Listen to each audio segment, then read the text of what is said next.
Nothing's wrong, everything's good. Hello and welcome to the Nen Show Podcast. I am your host, Craftsdwarf, here again with my co-host, Mathwiz. Say hello, Mathwiz. Hello. What, no pun with the title this time of the arc? I'm not that I couldn't think of one either. Let's address the mother elephant in the room. I don't know. I got nothing. Okay, you tried, and that was better than I could have expected. Comments. I didn't have time to look. I had started looking through them, and all I found was a jokey one by Anime Eric. If Doflamingo is a manipulator, does that mean Nen exists in One Piece? But I mean, it is funny, like, because I remember I had some friends who one of them would watch Hunter x Hunter, and he's like, so does that mean all the Dragon Ball characters are emitters? And it's like, it's just kind of funny, because Nen is a really well-designed system, so it's kind of fun to imagine other power sets under, like, how would it work under Nen? And yeah, Doflamingo would be, like, obviously a manipulator if it was his ability was Nen. Like, I don't think all of his powers work that way. Like, I mean, obviously they're not going to go, because, like, the thing with Nen is, you make weaknesses, and it makes your power stronger, but they have to be, like, there's the whole chart and, like, conflicting ones that don't work as well together and such, so, but yeah. Anyway, so yeah, I guess not many comments this time, which is fine. I like the like recurring comments of, like, people not getting used to your laugh. That's just funny to me.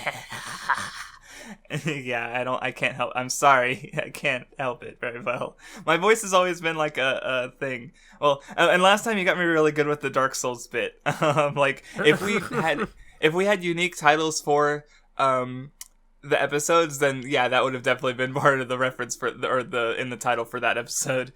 But because yeah, as I was laughing, I was thinking about how, like, that wasn't a normal laugh for me, and my laughing is kind of weird in the first place. So.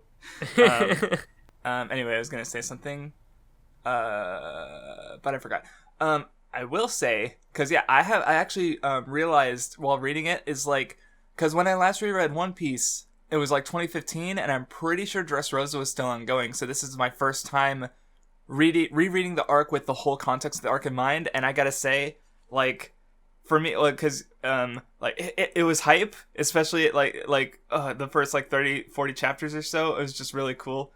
How did you feel going through this arc, going through it for the first time? Because holy shit, like, I think this is our longest reading, like 58 chapters. Maybe no. I think Skypiea had more. The first part or the second part? I'm going to double check, but while you give your thoughts on how you felt about reading Dressrosa for the first time, because it's really big. There's a lot of fucking characters and moving parts. Like, holy shit. I was actually kind of surprised by, like, I thought, oh, we're gonna do, like, the way Oda just kind of jumped right into the Colloseum fighting. I was like, oh, usually there's, like, a bit of build up before the action. But that was kind of fine.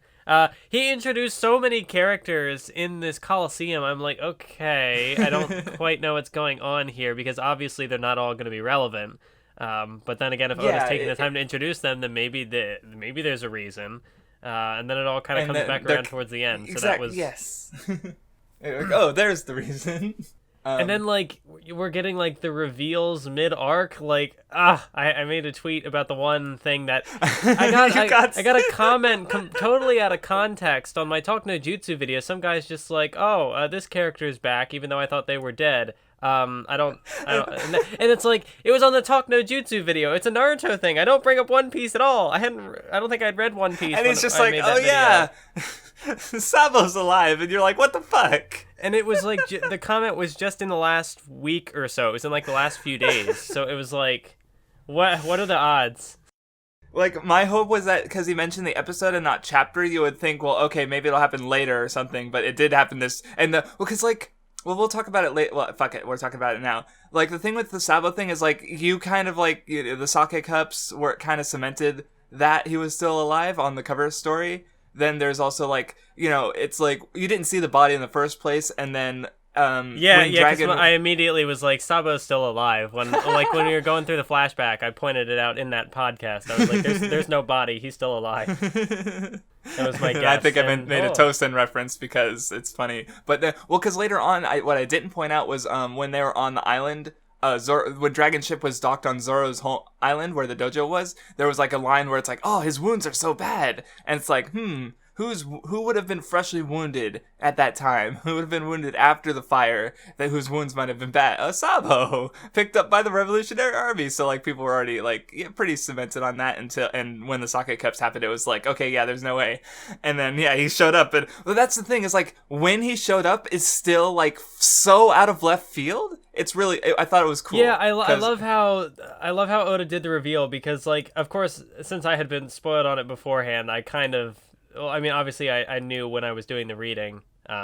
So, like, when I just saw Luffy's face, the big page of his face, I was like, oh, here it is. Like, it couldn't be anything else. Because, like, he was crying and whatnot. But, like, I love how they don't show his face right away. Like, they cut away to do other stuff. And, like, they end the volume. And even then, like, there's the Colloseum fights that keep going. And it's still, like, who is this mystery man? But, like, they showed the cups. So, like, telling you it's Sabo without showing his face. Yeah, it's actually kind of interesting how he handled it, but I think we'll go into more detail later because I have some observations about like specific. Because it's like it's also interesting to compare to the Obito thing, I guess, because it's like super obvious. But even I don't know. I have another big 3 comparison actually later, but I say we get into the actual discussion.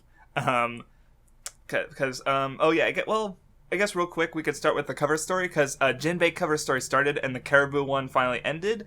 Caribou basically like he escaped. He got out of Fishman Island. He sort of like dealt with Marines. His crew was dicking around, trying to help him and stuff.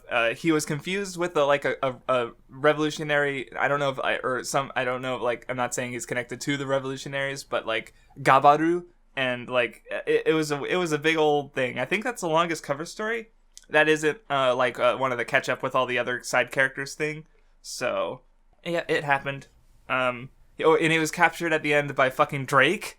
So that was a surprise. So it's like we're seeing more of the supernovas as it goes on. So yeah, just thought I'd get that out of the way before. Yeah, I was gonna say I wasn't super interested in that cover story. Maybe it's just because we didn't get much time with Caribou, and I'm like, I don't really care. But cool stuff happening. Yep. Maybe I was also just distracted by the arc itself, and I was kind of like, okay, we'll just breeze through the cover story.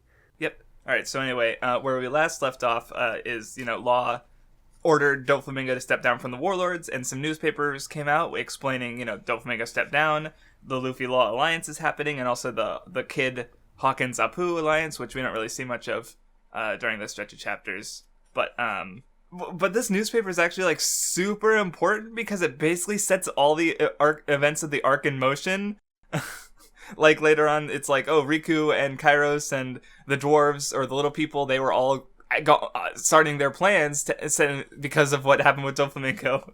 And so I liked that I forget which panel it was, but they're like, I was thinking like, oh, it is kind of convenient that they just kind of the Straw Hats just kind of happen to show up on the precipice of this revolution, but it's like, oh no, wait, they actually kind of caused this. It's their yeah, fault. like this is going to be our final battle, and then like Usopp, Robin, and Frankie are having a shocked face moment, and they're like, shit, this is our fault. We're so sorry. But we also get a couple. We see Jinbei, we see Kid, we see Crocodile from behind smoking a cigar. Also, there's a little bit of a thing where it's like a kid's like, how the hell did the information about our alliance leak out? And you see a ship with the words Thriller Bark on the sail, and who's this freelance writer? Absa. So we found out. Now we know what he's up to. He's using his like invisibility powers to spy on people and get insider scoops that no one would have, which is kind of fun. So he's around at least. But anyway, then we get an interaction I really like with Doflamingo and Law and Luffy all on the transponder, the Dendenmushi, talking about everything. Of course, kind of like building them into their plans to go to Dressrosa. Did you have anything specific to say about it, or shall I explain why I like it? Or I like how Luffy always answers the snail with "Hello, Liz Luffy, King of the Pirates speaking." That's like the best running gag. He's so good. But yeah, so what I like about it is like Doflamingo, like, you know, he's obviously the puppet master, you know, not just in his powers, but he just, you know, he manipulates people and things in general. And like Law is even warning the Straw Hats, you know, don't get swept up into his momentum, into his pace, like, because, you know, he can control people with just like words. But like the thing about the Straw Hats is they like basically don't get controlled. Like Doflamingo's trying to tease him and say like, "Hey, I got your brother's devil fruit. You want it? You want the flame fruit?" And Luffy's like, "But you have meat. Give me meat. Give me meat." And he's just being fucking stupid, but it like completely shuts off Doflamingo's like sneakiness. So, and the best part is like later, because Law is you know, warning them about it and shit. And then, like, they're like, okay, we'll get to Dressrosa. In the meantime, what are we eating for food? And Sanji's like, I'm making sandwiches. And Law's like, we gotta get serious. Oh, but no bread on my wait. Yes, I love that part where he's, yes, no bread on my, like, he's like, hey, we gotta be serious. But then he also, like, plays into it. And then there's just that face where he's like, oh, no, I'm becoming one of them. That's the best part, because he's warning them about getting swept into Doflamingo's pace. But then he gets completely swept up by the Straw Hats in their pace. He's just... Even though he's so serious normally, it's so good. I just love, like, it also sets, because manipulation is a pretty big part of the arc, as I will talk about a couple times. But I just need to see it. How I like how it was set up like right away with all these character interactions, because the character interactions are always so good in One Piece. So yeah, it's great. We also set up Kanjuro, the samurai who's captured there. Because Kinemon's, you know, they had their whole adventure before that ended with him and Momonosuke on Punk Hazard. And the Marines sort of go over some information, including the warlords. Hey, Buggy's a warlord. It's their boy. He's so happy. Look at his face. I just can't get over that face. He's just so happy. He's like, yeah, bitches, I made it. Former bounty, 15 million. Oh, man. I was actually wondering if you catch it, because before the war, Mr. 3 was reading the letter that had been delivered by a bat. And then during the Fishman Island flashback, Jinbei got an invitation to join the Warlords of the Sea, and it was delivered by a bat. So, you'll notice that in the reread. Yeah. We also get, he has a new title, the Genius Jester. So he's basically been like, you know, because as we know, he was called the mastermind of the Impel Down escape, alongside Luffy. So yeah, he's a genius. I love dramatic irony. And then Doflamingo's the Heavenly Demon. That's the first for his we had the nicknames of everyone else, but not Doflamingo. So I'll mention it later. But yeah, we got you know, everyone sort of interacting and building up towards the whole Dressrosa thing. And they make landfall and split up. Because, you know, they got plans, they got different things to do, they gotta defend the ship. Luffy's just gonna dick around and explore and adventure, because it's Luffy. Law's gonna deliver Caesar. I love all their stupid disguises. Like Zoro's mustache and Luffy's beard. Like facial hair, yeah, that's a disguise. Sure. And Luffy wearing a hat over top of his hat never gets old. Like, this is because he refuses to not wear the straw hat, but he can't just, it's like, he's named Straw Hat Luffy, so he can't just not have it, but yeah, it's gotta hide it too, so, what did you think about the introduction of, our Mr. Blind, Admiral? Yeah. With the gambling. Yeah, because they introduce him, and he's like, you know, it's probably for the best that I don't know, you know, that we don't know who we are. I didn't think he was gonna be, you know, an admiral. I wasn't sure what he was gonna be, but that I guess was cool. Yep, it was, and sort of like, because he's a bit different, because as we find out later, during the time skip, there was like an international military draft. So so he's basically like, as I understand it, Fujitora and Ryokugyu are civilians who are made into Navy admirals. Like, they were just really strong, like, cool people who they were like, hey, you're a Marine now. And Fujitora was like, okay. But at the same time, he has, like, disdain towards the government, like, especially the Seven Warlord system. So that's kind of interesting. I don't know, Fujitora is, like, some of the actions he takes this arc are pretty interesting to talk about, though. One of them is weird because what he says is different in translate, because I checked the color translation, and there's so much stuff I want to talk about later, but I also want to talk about it now. Yeah, I was gonna say some of his actions kind of confused me, but like I feel like maybe it was less just like I don't know. I'm still trying to figure out his perspective. But maybe I don't know. We'll definitely talk, because there's two big moments. There's the face off with Law and Doflamingo, and then later on when the birdcage gets set up in the bounty game, but we'll definitely talk about those because Fujitora is definitely, like I said, he's new to the system, or he's new to the Marines, so he has a different, and he's literally blind. He has a different perspective. So, yeah. Though people were predicting that he was an admiral, like, right off the bat, because he looks like a Japanese actor, because that's how Oda does it. Yeah, I guess the sort of like the design of the face could have given it away, just because the previous admirals kind of had. Yeah, they all look kind of like. Yes, I would say they almost look more realistic, I guess is how I would explain it, or that's just the vibe I've gotten from them, because he bases them off of real people, so they're a bit less cartoony, I suppose. Like, they're still, they can be cartoonier, like, but even then it's not as, like, I'm mentally thinking of some of Kizaru's, like, goofier faces, and even then they're still, like, more reserved than, like, the bubblegum faces of every other character. Everyone stretches like rubber in One Piece. But the Admiral's not as much, so. But yeah, since they all got their mission, things kind of, like, split up and get hectic. Like, Zoro runs off to chase his sword. Luffy finds out about the flame fruit, and he wants to fight in the arena. Frankie's looking for the factory. Frankie's, like, the only one who's actually doing his fucking job. I didn't think about it like that, because Sanji runs into an attractive lady, Violet, and he's like, "Oh, my heart." So they're just all like dicking around. So that's fun. And Luffy takes on the alias of Lucy and becomes the hero of the arena, and it's really cool. Okay, I'm skipping ahead a bit, but I just do like that, like, Luffy becomes underestimated again. It's because since it's been so long, it's neat to see people like, who the fuck is this guy? Why is he so strong? Because they did that at the beginning of the story.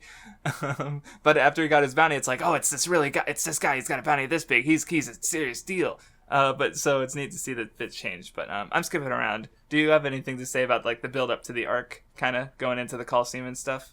Sorry, I know it's there's a lot. There's so much to talk about. Zoro got his sword taken by a fairy, and he had to go chase that down. Yes, a fairy. Wicca, she is teeny and cute, as we come to see. I'm just trying to find out. I guess it starts out with the arena before it goes to more of the other characters, but yeah, like, the arena is, like, the big focus. It's like, that's why it's the title of this episode, Corrida Colloseum, because it's, like, the biggest focus in at least the first, so on chapters. So, like, it cuts to everyone else as they go do their thing, but it's a lot of arena stuff. So, because, like you said, we get introduced to a ton of characters. Like, we see, there's the Kano Kingdom guys, Sai, Boo, and Don Chinjiao. Then there's King Elisabello, there's the Funk Brothers, there's just so many fucking characters. And they all kind of get, like, little fights and stuff, mini fights in the big fights. Like, see, okay, I'm gonna say, like, I'm not a big fan of tournament arcs in Shounen, I guess. Like, I'm trying to think of, like, my quote-unquote favorite one, and most of them I'm just like, eh. So this isn't so much a tournament arc. It's like it is a tournament, but it's just like, there's 4 big clusterfuck battles, and then it's just then the finals, and it's like, it's over, and then the rest of the arc goes on. So I'm just like, cool. You skipped, like, it's like a bunch of one-on-one fights I don't care about. Like, One Piece could have become Bleach, but it didn't. Oh yeah, I also really like Cavendish, he has a great moment later, and Bartolomeo, he's the fucking best. Holy shit. Now, I did know about like Bartolomeo's sort of gimmick beforehand, because he was mentioned in a video, something about parasocial relationships, and so I kind of knew he was coming, and I will say, yeah, he's I heard about that video, but I didn't. Yes, he's so like, well, because I love how he's like built up. Well, it's kind of interesting because he's definitely like super cruel. Like we see a flashback and he's like, oh yeah, boss, like when he's fawning over the Straw Hats and looking at their bounty posters on his wall. The Gambia is behind him. He's like, I had a mere measly like 150 towns under my thumb, and then I was like, no, I'm gonna become a pirate. Yeah, and Gambia was like, hey, we got those thumbs from the severed thumbs from those enemies you wanted, and he's like, oh man, I don't care. So it's and like his fucking scene where he like reveals how much he loves the Straw Hats. He like cuts out a dude's tongue. You know, his bounty epithet is the cannibal. So it's like, but at the same time, like how much of it is overstated. Like there's the part where he throws like a tennis ball into a crowd, and they're like, oh my god, a bomb! Like they freak out over nothing because they expect the worst out of him. So it's like, yeah, he's definitely like, you know, cruel, but I'm wondering like how much of it is like overstated is what I'm curious about, I guess. But because he like yeah, he's so good. Like he's just instantly likable because of how much he adores Luffy. And the Straw Hat. He's certainly a character, because like in the Colloseum battles, he just takes a piss in the middle of the fight when like you know it's this big death match or whatever, and he's certainly he does a lot to make himself known. Yeah, he's just this giant asshole, and like his power is dickish too, because he's people like try to attack him, and he's like, nope, and then he just fucking Isabello, yeah, he takes out the entire like arena, and Bart's just like, haha, bitch, no, and then he just easily dispatches the last remaining fighter, and it's like he wins, like he kill steals basically, he wins by stealing someone else's efforts, so he's like. He's the heel, the eternal heel, because he's just an asshole. Yeah, it's really weird how he's got like the two sides of his personality. Because like now looking back, it's like he doesn't even feel like the same character just because of how much goofy stuff we see him get into. Right, like the Straw Hat fanboyism just makes him so lovable because we love the Straw Hats. He loves the Straw Hats. There's an emotional connection. We are Bartolomeo. So this is how Oda sees his audience. I see. Cruel, but they love the Straw Hats, so it's okay. Yes, I've been told. How many thumbs have you gotten today, Mathwiz? Severed from your enemy? No, I don't know. Oh, that was weird. I always love this little gag, because I'm just flipping through the pages, and when like Cavendish is explaining shit to Luffy, and he's like posing with the rose. And then one panel he's like eating a petal. He's got a petal in his mouth. And the next panel he just eats the whole fucking rose. Like he shoves it in his mouth and you can see the stem sticking out. Okay, so that did happen. Sometimes I feel like I see things in the art and I'm like, that didn't just happen, but it did. No, okay. He fucking ate the rose he was posing with. He's just like, yum. So it's like the rose wasn't there to pose with. It was a snack. Beauty fuel. Stupid. You gotta look pretty somehow. Eat pretty things, I guess. Oh man, Cavendish is a dork.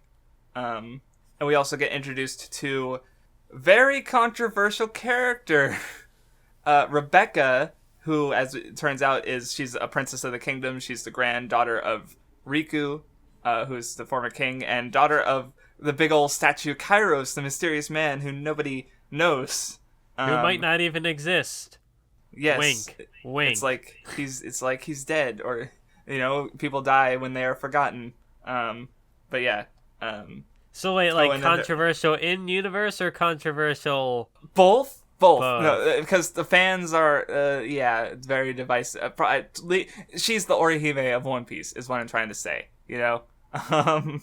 But anyway. Wait, now I'm not remembering who Orihime is. Wasn't that... Bleach! Oh, no! I'm sorry, Bleach fans. Yeah. Because I was thinking Otohime. Yeah, no, you're trying to remember... One Piece like, character. One Piece has 1 million characters. There must be one called Orihime, right? Oh, no. I don't even So, yeah, remember Rebecca's Bleach in characters that anymore. Anyway, oh yeah, and also I love. Okay, it's so stupid because there's like Store or whatever, Mr. Store, yeah, the one who won Block A, and he takes off his mask, and there's another mask underneath, but this time everyone recognizes who he is anyway. So it's like Luffy with the hat over the hat. You just put a mask over the mask. Like he takes off the hat. Oh my God, it's Straw Luffy. Yeah, and he's got. Oh my God, it's Burgess. Jesus, Burgess. Blackbeard Pirates. I've always thought I thought that was funny ever since someone pointed out to me. Also, he's got a beard now. Like his hair's all grown out. He's older, 2 years. Yeah, that was another really like out of left field thing. Like, oh, a member of the Blackbeard Pirates is just here. Yep. After that devil fruit. And yeah, now the Blackbeard Pirates are a big deal. So it's like, oh shit, he's the lieutenant of a fucking emperor. So anyway, while all that setup's going on, we see Law, Robin, Usopp, and Caesar. They're going to Greenbit, and they spot Cypher Pole Zero, who exist. Like they don't do much in this stretch of chapters. Like mostly they were there to cover up or talk about the whole Doflamingo thing, because like nobody's freaking out over the fact that Doflamingo's no longer warlord, and therefore Dressrosa is a pirate nation. As we find out, that's because Cypher Pole Zero explained that it was the newspaper was a mistake. That Doflamingo did not step down from his warlord position, and the exact reasons are, well, like Virgo said, because Law doesn't know Doflamingo's past, it's gonna fuck him over. So yeah. But anyway, after that we get the B block. We already kind of talked about Bartolomeo. Were there so many other? Because there's also Bellamy. There's a Hack, the Fishman. There's a I don't know, it's just a bunch of dudes. Did you have any thoughts to say about all that fighting, or no? Not much. I guess like more of this like fighting stuff. Like the characters coming in, really only kind of know what they're about after the fact. Because now, like, I have the rest of our context in mind. But at the time, it's just like, oh, here are some fights. Yeah, well, like, I do like how the Colloseum fights, there's so, like, world build through the characters. Like, one who I've always found kind of interesting was Ideo from Block C, where he's like a triple, like, a ranked, like, MMA fighter in, like, One Piece. So it's like, there's people, like, he's a person in the One Piece world who fights for just, like, a sport, for fun. And he's just this boxer, like, this superpowered boxer. And it's just interesting to see, like, there's this world of just, superpowered, like, wars and fighting and pirates and shit. But there's also, like, just sports. Like, people just fight for fun. And that's always been interesting to me, because it's, like, it's never come up in the story before this character. And, like, oh, yeah, but it makes sense. Like, yeah, of course. Why not? So it's just neat to see that kind of stuff. I guess one other thing I did want to mention that I thought was cool was Bellamy's reintroduction, because like he shows up and he's like, I'm not the same person you fought last time. I went to the Sky Island. So like his perspective has changed. One Piece does have character development. Right. So it's like, because he was so deep-seated in his beliefs on Skypiea, then he proved himself, he decided to take, a chance and, see and he found it, and he was wrong. And so, like, and now he has a dream. He wants to be part of Doflamingo's inner crew. Like, he wants to be, because he looks up to Doflamingo. And so, yeah, he's a dreamer now. He's the same. He's now the stupid dreamer he mocked Luffy for being. Oh, yeah, that was also cool when he's fighting the guy, and the guy is like, oh, there's no place for stupid dreams in this world, and he's like, oh, that stings. Because that was once him, that was Bellamy at a time. Yeah. It's good. It's just, and it's always so good just in general seeing the old characters come back, and he's all got scars and shit, he seems bigger. But maybe that's just me. I don't know. Maybe it's just Oda's art or something. But yeah. Oh yeah, and also, I guess another thing to note from Block B was Hack.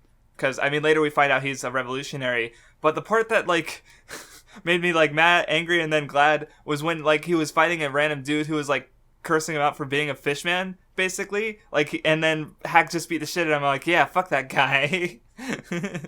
Because like we already had Fishman Island and stuff, and now we're seeing like we kind of had little bits of that back in Water 7 with Tom. Because, like, Smandam and some people in the crowd were like, oh, Fishman, brutal, and, it's, and stuff. But, like, now we have, like, the full context of, like, how the relationship between him and Fishman are. So I was just, like, I got a little mad, okay, when Hack was being, like, shit on for no reason. So it was nice to see him kick some ass.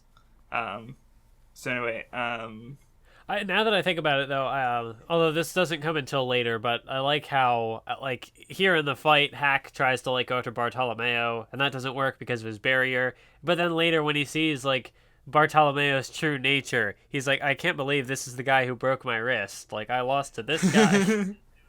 This fucking loser dork. Yeah, that's Bart. All right. Oh man. So anyway, moving on a bit. The law group ends up getting to Greenbit. They fight their way through the bridge. Turns out the Marines are there. Oh yeah, see, and it's like, Law got so fucked over because like he specifically told Smoker, "I'm going to Greenbit," because he wanted the Marines there for when Doflamingo was no longer warlord, because Law's a warlord, Doflamingo's not. Then that means the Marines have to arrest the pirate, but. No, it didn't work out. It got like the reverse happened. He got completely fucked. So Law ended up kind of shooting himself in the foot. Yeah, for very good reason. Oh yeah, and then there's Robin and Usopp get kidnapped by the little people. If I call them dwarves, that's because that's what they're called in like other fan translations. Like and older Viz, because Noland in the Noland flashback. And on the slave chart back on Shavandi, they both mention the little people as dwarves. Because as we find out, Noland has a connection to... He made it to fucking Greenbit, okay? Like, he was... Like, we knew he was, like, a strong dude back in the flashback, but he made it to the New World and came back. Like, holy shit. So that's cool. But, yeah, he did mention the little people back in that flashback, but everyone thought he was a liar because they're pieces of shit. That was a while ago, though, so... Yes, he was a liar because he mentioned dwarves, but they're not actually dwarves. They're just little people. Curse that, Nolan. But yeah, Robin and Usopp, however, the dwarves... The little people are very easily, they're very trusting. Because they're innocent in that regard. And so, like, Usopp's over-the-top lies about how he's a hero end up, like, winning them over. When like they were kidnapped, and then it's just like Robin's like, well, the people are like, oh, she's the friend of the legendary hero, and I'm like, god damn it, Usopp. Oh. Or the legendary hero Usoland, and his friends Fraland, Luffyland, Zololand, Sanland, etc, etc, etc. He's so Usopp's great. Oh yeah, while I'm passing through, because it's like after the reveal of the dwarves, it cuts to Zoro, and we find out that he was chasing a little person the whole time, and while Wicca is leading him, she's like, climb that staircase. Yeah, and he just runs past it. Oh gee. As we mentioned, that's not even the first time, because there's another moment later with that big spiral staircase when Viola is leading them, and he's like, we gotta climb this big spiral staircase. He's like, no, we'll use this elevator thing, and like he goes out of his way to avoid the stairs. It's like, god damn it, Zoro. I was gonna say, when you brought it up in Water 7, I like totally missed it, but this time I was able to catch that. It's in your brain now. You can never remove it from your. You can never remove it from your brain. Yeah. How's that for a death battle? Zoro versus stairs. Zoro's most difficult battle yet. Power scale that, motherfuckers. Yeah. Anyway, so yeah, Law meets Doflamingo, but finds out that obviously shit's not going well. There's so many moving parts. Like I just changed volumes, and I'm trying to keep track of everything, because also Sanji's got captured by Viola, Violet. Her name keeps changing. What the Oda can't be consistent. No, it made sense. Their translation changes. Then like in universe character names are changing. I imagine it makes it very confusing. But yeah, we'll talk about the Sanji stuff. Well, no, I guess we'll talk about it now because we kind of do get the whole thing. It's just a short scene. What did you think about Sanji winning over Viola? Like, I mean, now you know, she was part of the royal family and was, forced to work for Doflamingo, but at the time you didn't. So. I mean, I don't know. This is classic Sanji stuff. Like, yeah. I can tell when a woman's tears don't lie or something. Or yeah. And so then she's like, because he always puts his trust in the woman, and it turns out, that integrity, like, even though he's getting the shit kicked out of him, yeah, she's like, she takes the opportunity and helps him. I did kind of think it was funny, maybe a little creepy, but also kind of funny because that's just Sanji. How like she went to use her powers, like, okay, I'm gonna learn the plan, the Straw Hats' plan. We're gonna find out what they're doing. It's just like, what are these perverted thoughts? Yeah, like, I mean, like, to be fair, she's hot, about the plan, but like, is this really the time, Sanji? But at the same time, because she can see truth, she also knows that his fact that he won't doubt her is also true. So, yeah. It works out. Because that's the thing. Sanji, he is a pervert, but, he also is kind to women. So that's his whole thing, and it works out. Though, what's also interesting, I think, is that, there's definitely something to say about Doflamingo specifically later, but, this is the part where the Straw Hats were supposed to get completely fucked over. But, so in a way, Sanji, is, the secret to the Straw Hat success, because this is where Doflamingo starts to get completely fucked over. Because, Law and, that's the thing, Law and Doflamingo are doing this, chess master shit, and, the Straw Hats are, they're kind of, the rogue element here, because neither of the two chess masters can fully, You've been playing chess while I've been playing checkers for years. Yeah, the Straw Hats are playing four-dimensional checkers, so they're above and behind, because, Sanji's, actions go completely above Doflamingo's expectations, and he loses an very important, her power with her eyes is super useful, and Doflamingo no longer has that, so the Straw Hats have, their side is getting an advantage because of Sanji's purity. His pure and also impure intention. Well, not those. Those didn't matter. She didn't. She was grossed out, but she didn't care that much in the end. But yeah. And she also shows Sanji about the Cyberpole Zero thing. But yeah. Yeah, I just like that you have these two people trying to outsmart each other, and then the Straw Hats who are just they're just doing their thing, and they're just so stupid that they're messing things up for, I guess, both parties in a way. I mean, they're working with Law, but Law's a special case. It goes into the manipulation thing, which we'll talk about. There's a specific moment I want to talk about it. But I'll just point out now that Sanji, I love the line later on when Sanji says you have an unusual focus on Doflamingo. The whole plan was to bring down Kaido, but he points out that Law is focused on Doflamingo, and then we kind of find out later that Law has a connection to a man called Corazon, because I didn't know this at first. And it took me so long to catch the Joker part too, because Joker is a card suit and he has lieutenant. It's not a card suit. It's the Joker from a deck of cards, and who are top lieutenants? Pika, which is I think I want to say Spanish, but it might be Portuguese. Probably Portuguese, actually, for its spade. Diamante is diamond. That's what the marks were for. I was like, why? Okay, there's a club and a spade. I don't know what these mean. Yeah, but yeah. I get it now. Trouble, and Corazon is heart. But he's gone. But Law has a connection to him, or them, or whoever it is. So yeah. But that's for next time, 2 weeks from now. But yeah. So anyway. So yeah, Doflamingo, he's being a sly little bitch. He's like, oh no, a marine. I'm shaking in my shoes. I'm not a warlord. He's gonna capture me. He's just being a fucking asshole. he. But of course, yeah. I like how it sort of unfolds, because okay, here's the first Fujitora moment. But what did you think about sort of how it happened? Because you have, Fujitora sort of works through how it's supposed to go, and decides, he's he puts it on Law to decide whether or not what to do, pretty much. But what did you think? Yeah, I mean, because he's in this position where he just wants to get rid of the warlord system entirely. So like if he wanted to go like full anarchy, he could have like taken them both down. He could have tried to fight them both here, but that's obviously not what happened because he's an interesting character because like he wants to get rid of the warlord system, and at the same time he has this view of I guess what the world government should be. With that comes up more later.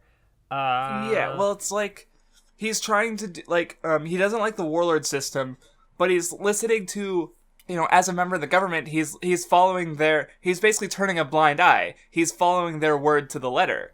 You know, so it's like, you know, like that's kind of why the warlord system is shit. Like he even says like, okay, Caesar, you mass murderer, because you're a subordinate of Doflamingo, who is in fact a warlord, you are not a criminal, so you should not be in chains. And then, like, law, it's like, but you know, warlords can be above pirates, but not allied with pirates. So if you say that you're in an alliance with Luffy, we need to capture you because you're breaking... Like, it's so fucked. Like, so it's like he's turning a blind eye to more or less show the flaws of the government. Like, that goes into his line later. Like, do people believe the world government is some kind of god? Which is a really interesting line. But I'll talk about that in a bit. Yeah, he is. Maybe that's why I was kind of weird on his character, because compared to like the other three, well, they all kind of have. I don't want to say that they're like stricter ideals, because like I forget his name. I forget his real name, so I'm just gonna say Aokiji, because like he had done some kind of conflicting stuff before. Yeah, right. Yeah, like Kuzan kind of did. Who yes, he is, right? Okay. Well, that's who he is now because he's no longer an admiral. And so. Then what's his face? Lava guy. Is he Sakazuki now? Sakazuki, Fleet Admiral Sakazuki. Yeah, he's like super intense about like he goes above and beyond. Like he follows the spirit of the mission, you know, beyond the mission. So, but with Fujitora, he's kind of following the letter of the mission. But also, even though he disagrees with the system because he wants to reveal point out its failings more by example in a sense. So. Like, because that's the thing, like, Caesar's a fucking, like, should not be getting away scot-free on anything, and yet here he's being defended by an admiral because that's how this world works. That's how the system works, and it's fucked. I guess that was also kind of interesting that he would, like, suggest that, you know, if Luffy is your subordinate or whatever, then I guess I'll just let him go, even though, like, Luffy is a very, like... wanted man. Like he's freed prisoners from Impel Down. He's done a lot I mean, but as long as he's you know working for a warlord, it's completely fine. Which is kind of shitty. I mean, I think you know that's basically why Buggy the Clown was made a warlord, because he had all the Impel Down prisoners underneath him, and like even Whitebeard was like, oh, those guys can be trouble if they're against us, you know. So by making him a warlord, like it kind of it controls them in a sense. You know, that's a pirate crew that doesn't exist anymore. Now they're technically working for the government, though we have not really seen Buggy, but still, I don't know. It's neat. Also neat. Fujitora seems to have gravity powers. Like his fruit is never named or whatever. Like he also only uses it.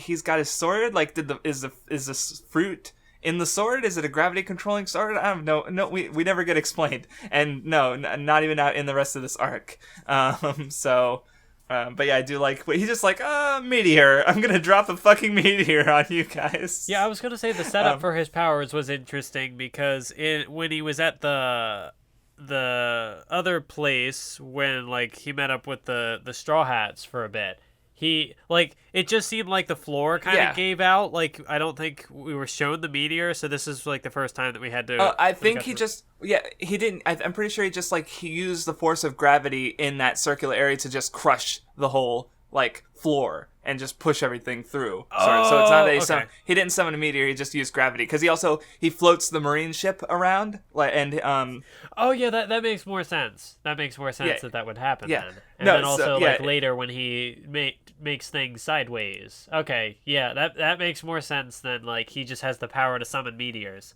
Yeah, so, right, he's, like, using his gravity powers to grab the meteor from space and drag it down to the fucking planet. Like, holy shit.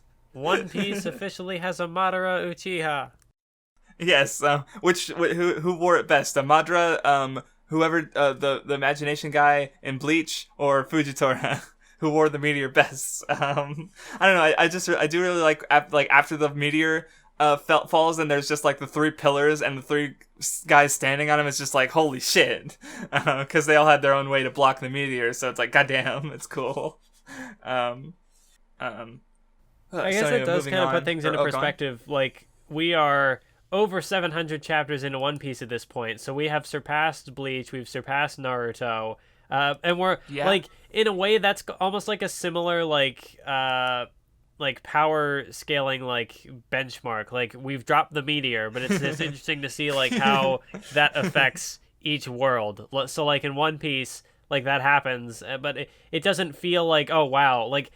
I guess, like, people talk about the escalation problems that Shounen manga have for how long they go on, but, like, One Piece, I think, has still done a pretty good job at not making it seem like, oh, wow, things are so over the top and things have gotten out of control. Yeah. Like, I mean, I don't mind it in Naruto or Bleach or, I've just stopped caring as much. Like, it's whatever. But, like, One Piece is probably my favorite in how it's been handled over the course of the story, because like I've talked about before with how Luffy doesn't get a power up for almost 400 chapters, like and how that was handled with his arc of like cockiness with like and how his powers are explored after that. I just love how it's handled its power escalation overall. So yeah, it's cool. So anyway, but yeah, Law does decide that because this whole thing with Caesar is a diversion anyway, so he chooses to, he says he is Luffy's ally, Luffy is not a subordinate of his, and that's when the meteor comes down. But and there's also a thing before that where did I miss where something? Law is like, oh, you're a pirate, you shouldn't have that much influence. If anyone could pull off something like this, he'd have to be a celestial dragon.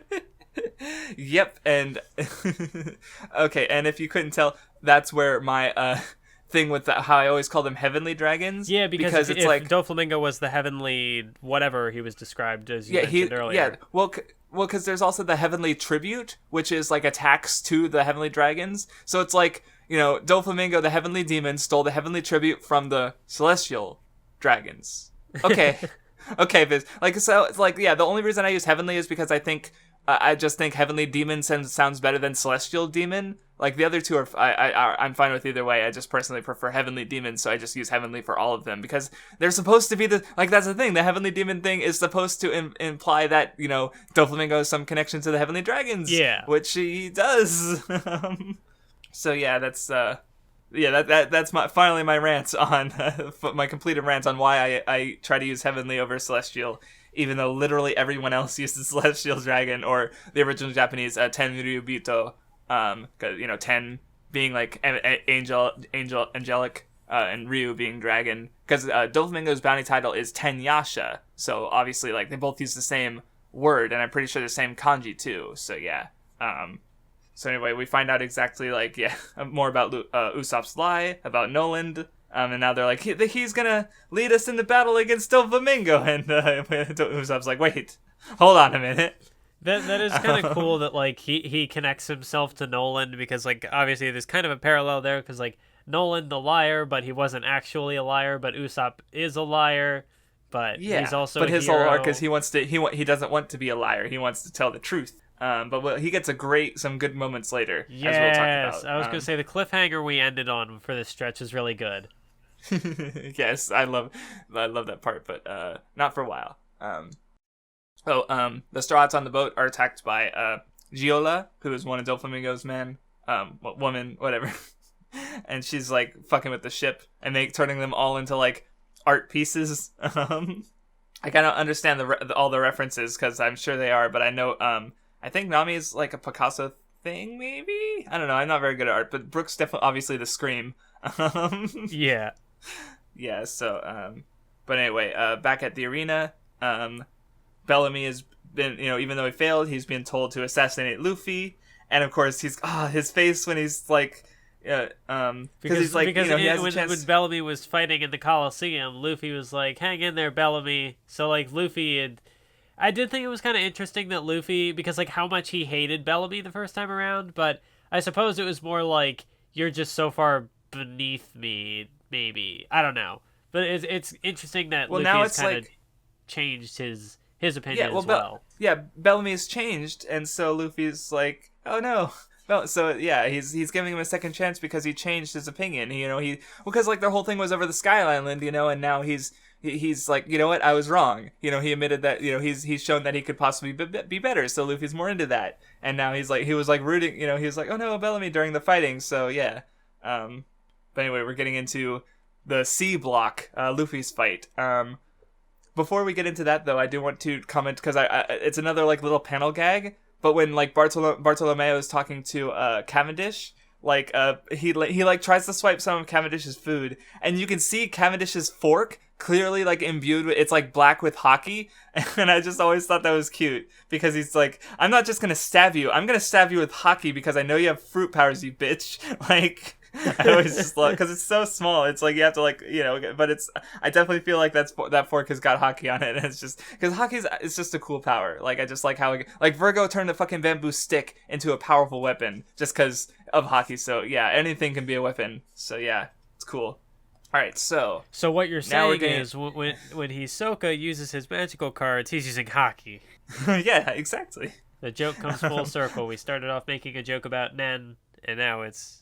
Yeah. Yeah. We'll read the namesake of this podcast one day, I swear. We can't like end the Nen show and not talk about Hunter x Hunter and Nen, right? So anyway, overall thoughts on, like, it does cut away every so often, but so I guess we'll just get it out of the way. Overall thoughts on Block C, where you had the giant I'm not gonna try and say his name because I'll try Ryokugyu, but the giant, I'm just like, fuck, I can't. So then there's like the bounty hunter, Jean, I think, and of course Luffy versus Chinjiao. What did you have to say, or I like the part when there was like the bull, which is like, oh, it's this monster of the Colloseum, and of course Luffy tames it because it's Luffy, and. So that was fun. Yeah, this bull's a monster. He's killed in one match. He killed 21 contestants, but Lucy's tamed him, and the bull's all smiling and adorable. Oh yeah, Lucy's just such a dork, and I love how it because the giant crushes them. And they're like, oh, Lucy's done. Oh, well. And he gets up. And it's like, oh, shit. And then he just fucking one-shots the giant. And it's like, oh, fuck. It's just really cool. Because, again, it's neat to see Luffy being underestimated and surprising everyone with his monster strength again after what feels like it's been a while. Because he's rubber. He doesn't give a shit. And it's just great. And, yeah, we just see a lot of, various powers from all the other contestants. Oh yeah, and then there's the bounty hunter who is trying to capture Jean Ongo. That's his name. He's trying to capture the former Empledown prisoners. I do love the bit where he's like throwing weapons at Luffy, and Luffy's just like dodging while he's like monologuing the Jean, and then like he was attacking Chinjiao the whole time. And yeah, and he's just got all these swords sticking out of him, and it's yeah, and like, Jean's fucking well, because like he just like opens up his eyes. And, like, because he's got, like, all squinty-eyed before, and then in surprise, his eyes just open. And he has such beautiful eyes. And then Jean gets the shit kicked out of him by Chinjiao. It's just funny. So, yeah, and then, thoughts on Luffy versus Chinjiao. It was okay. Okay. I mean, like, I see what they're doing here. Like, they're setting up the whole, like, oh, the sins of the grandfather should not be passed down to that... Because that's kind of a recurring yeah, I like thing. how Luffy connected to Rebecca in that way later. But yeah, a couple other things I noticed. Well, because so one important thing that happens is we learn a bit more about the Supreme King Haki, or the Conqueror's Haki, where like Don Chinjiao has it, and he's easily like the least important character we've seen to have it. But he kind of explains how it says he says he basically says that anyone who's trying to be the king of the pirates will have it, pretty much. So he's kind of like I've talked a bit about this before, but it's becoming less valuable. Like, it's not like, oh, this one in a million thing, but it's like, if Luffy has a rival for Pirate King, that rival is going to have the Hake as well. So Luffy isn't suddenly, he's less important for having it, basically. When is Buggy gonna reveal his Conqueror's Haki? Well, see, the thing, Usopp lied about having Conqueror's Haki, and the thing about that, Usopp's lies, is that they have a tendency to come true, like with the goldfish, with the mole person. Is he gonna get 8,000 followers? Is he gonna get Conqueror's Haki? Obviously he wants to be a hero and a brave warrior of the sea, but I forgot about that, and when I reread it, I was like, oh wait, is Usopp going to? Maybe, I don't know. He is a. Fuck! I just realized, because like a lot of the other characters who have it, either they are literally royalty, like Boa Hancock, or Doflamingo used it back on Punk Hazard, and he's the king of Dressrosa, or they have titles befitting royalty, like Shanks is an emperor, Rayleigh is the Dark King, Usopp is the Sniper King. It could happen. So yeah, that would be fucking awesome if Usopp got Conqueror's Haki, is what I'm saying. Because he lied about it, so I don't know what character moment it would be, but it would be cool. But yeah, some other things that I took from the fight is like the flashback, especially where it's like, so we see Garp like crush down Chinjao's head, and then the fight ends in the most hilarious way with Luffy restoring it like a fucking straight up Looney Tunes, where he just like bonks the head and it pops up like a fucking the at the carnival or something. There's the where you hit the hammer and the bell goes up and it rings the bell like that.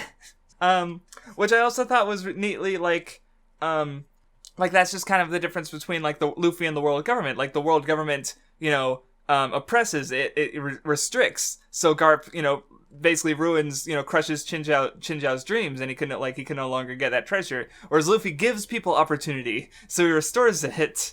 So that was cute. And yeah, I guess there's also like a Luffy's, he like Chinjao, he only hates Luffy because of something Garp did to him, and Luffy always, takes it as it is, so yeah, it was cool. It was fine. So yeah, that's Block C.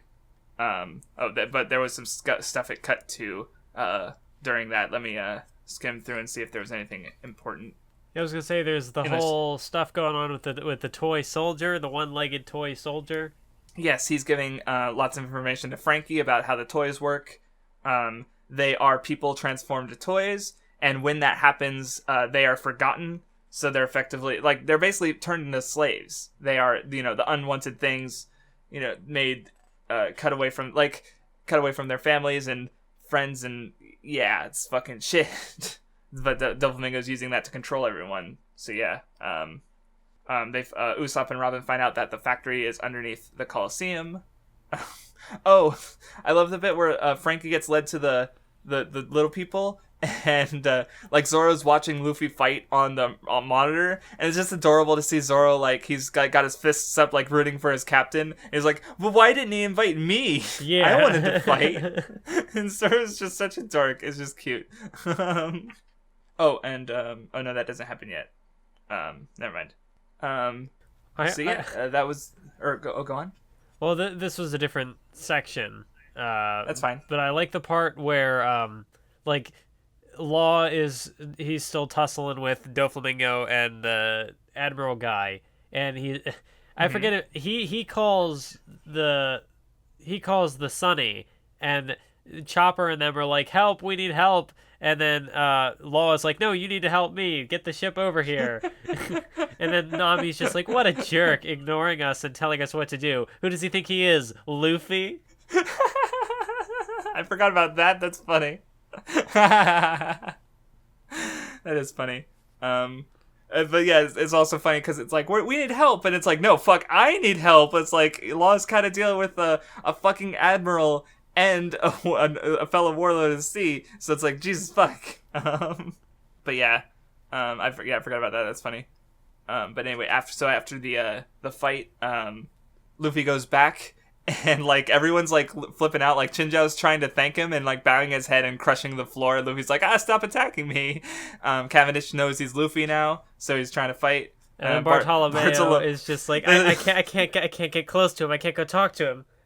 I can't see through my tears. I'm so happy. and we've already talked a bit about him, but it's like two bits I like from this. It's like, well, because the guy who was talking shit about Luffy, he's like, oh yeah, Straw Hat. Oh, he failed to save his brother in the war. Wow, he's famous for that. I could have done that. I could have failed to save Ace, and I got mad. Okay, and sure enough, and then Bartolomeo, like and then he just fucking goes off on him too, and I'm like, okay, yeah, maybe that guy deserved to have his tongue cut. No, I don't know about that, but it's like, oh man, fuck that guy though.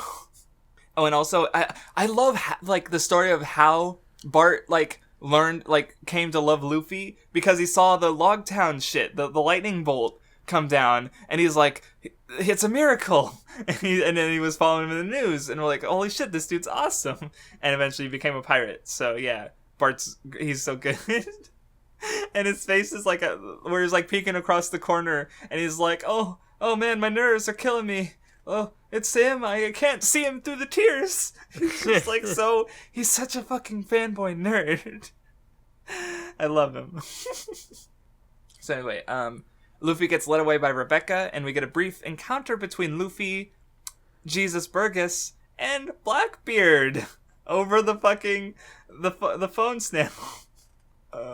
So yeah, and we get a little tidbit of information. Kuzan is working with Blackbeard. Former Admiral Aokiji is working with fucking Blackbeard. How did I miss that?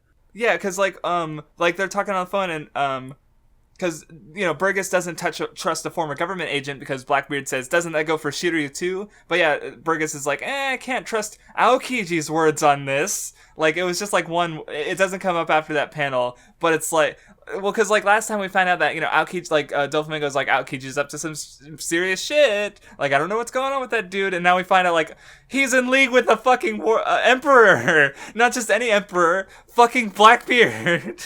Oh, like he's I don't know how closely he's working with him. Like, there's definitely but he's at very least in contact with him, and that's very there goes my straw hat theory.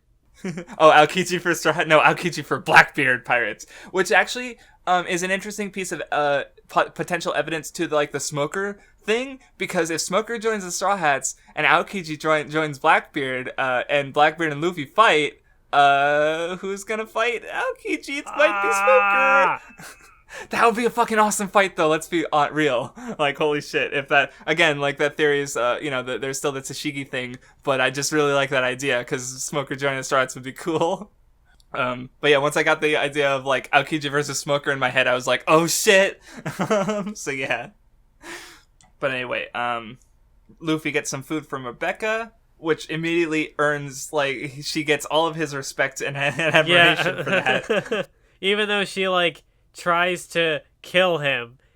And I love how that plays out, because he's got this food in his hand, and he's getting strangled from behind through these prison bars, and he's got someone's got his legs, and she's coming at him with a sword, and he just manages to break out of everything and dodge the attacks and take her down while still still eating the food. Yeah, this panel where he's jumping over her sword, and he's there's a chomp chomp sound effect. He's still eating as he's completely defeating everyone. But though I will point out, it's Rebecca did bring him down here. But I feel like the guys assumed that she was going to do that, and she kind of got swept up in that. Yeah. Because because look at her face. She's the guys are saying, she even says what's going, or no, that's Luffy saying what's going on. But in the next panel, there's one of the prisoners Luffy is saying, makes a comment that you weren't striking to kill me or whatever. Right. I mean, her sword's dull, so it's not like she would have even really done anything. As we find out. And then the prisoner's that's why you brought him here, right? He's kind of they're just, I don't know, maybe they're making assumptions, but she did, pull out her sword and try, but it's is it nothing? She's just too, she's not a fighter. But an attack on Luffy's life doesn't matter, because as long as, the food takes precedence, the food takes priority. Right. But yeah, and Luffy gets a bit more, you might have tried to kill me, but at least you gave me food. Yeah, Luffy doesn't give a fuck. but anyway, so yeah, Rebecca, she's like, as it turns out, she fights the way she does because she doesn't want to hurt the prisoners, the prison gladiators. So because she's very kind, but she also wants the toy soldier, who is like a father to her. She wants to protect him, and of course he wants to protect her. So yeah. Oh yeah, we do get a brief flashback where, she, her mom died, and oh god, this flashback is interesting in comparison to the later one with where we see it again, but from Kairos's perspective, because like this flashback is technically false because Kairos isn't in it because she forgot about him. Like she's remembering a version that doesn't have Kairos in it. So like she's remembering her whole life without. Oh god, I never thought about that while reading it the first time. Oh no, because we do get it twice. So yeah. Oh, and just the way that it ends too, where she's like, "I'm hungry," and so her mother goes in, and then she dies. Yeah, and then she's like, "I'll never be hungry," and no. Yeah, the toy soldier comes back, and the part in the second flashback where it's like, my cold, lifeless arms cannot even feel the warmth leaving your body. It's like fuck. God, and yeah, but he basically raises her, like a daughter. Like I love I think my favorite two panels in this flashback are there's like Rebecca's getting bullied and crying, and then Toy Soldier is punching the bully, and then in the next panel right after that, there's a boy with a love letter, and Rebecca's all like embarrassed, but Toy Soldier's punching him the same way. like he's such a protective dad. Like, no, my daughter's not getting a boyfriend. It's just man. I just always thought it was funny. But yeah, so yeah, she wants to protect Toy Soldier, and she wants the Devil Fruit to have the power to do so, and everyone fucking hates her because she's related to the Rikus who supposedly ruined the fucking country. And then Cavendish gets a fucking awesome moment, that I kind of forgot about until rereading it, where he's just like, don't fucking say shit. If you hate her, come down and fight her, cowards. Like, and he shuts him up, and just, it's really cool. Like, he has a fucking speaker on his horse because he's such a fucking show off. Because I noticed that while reading it, it's like, his text bubble, it's got like the double layered effect of like someone speaking on like an intercom or something. And actually, checking again, he's even holding it in his hand on the big page of him posing with his fucking horse.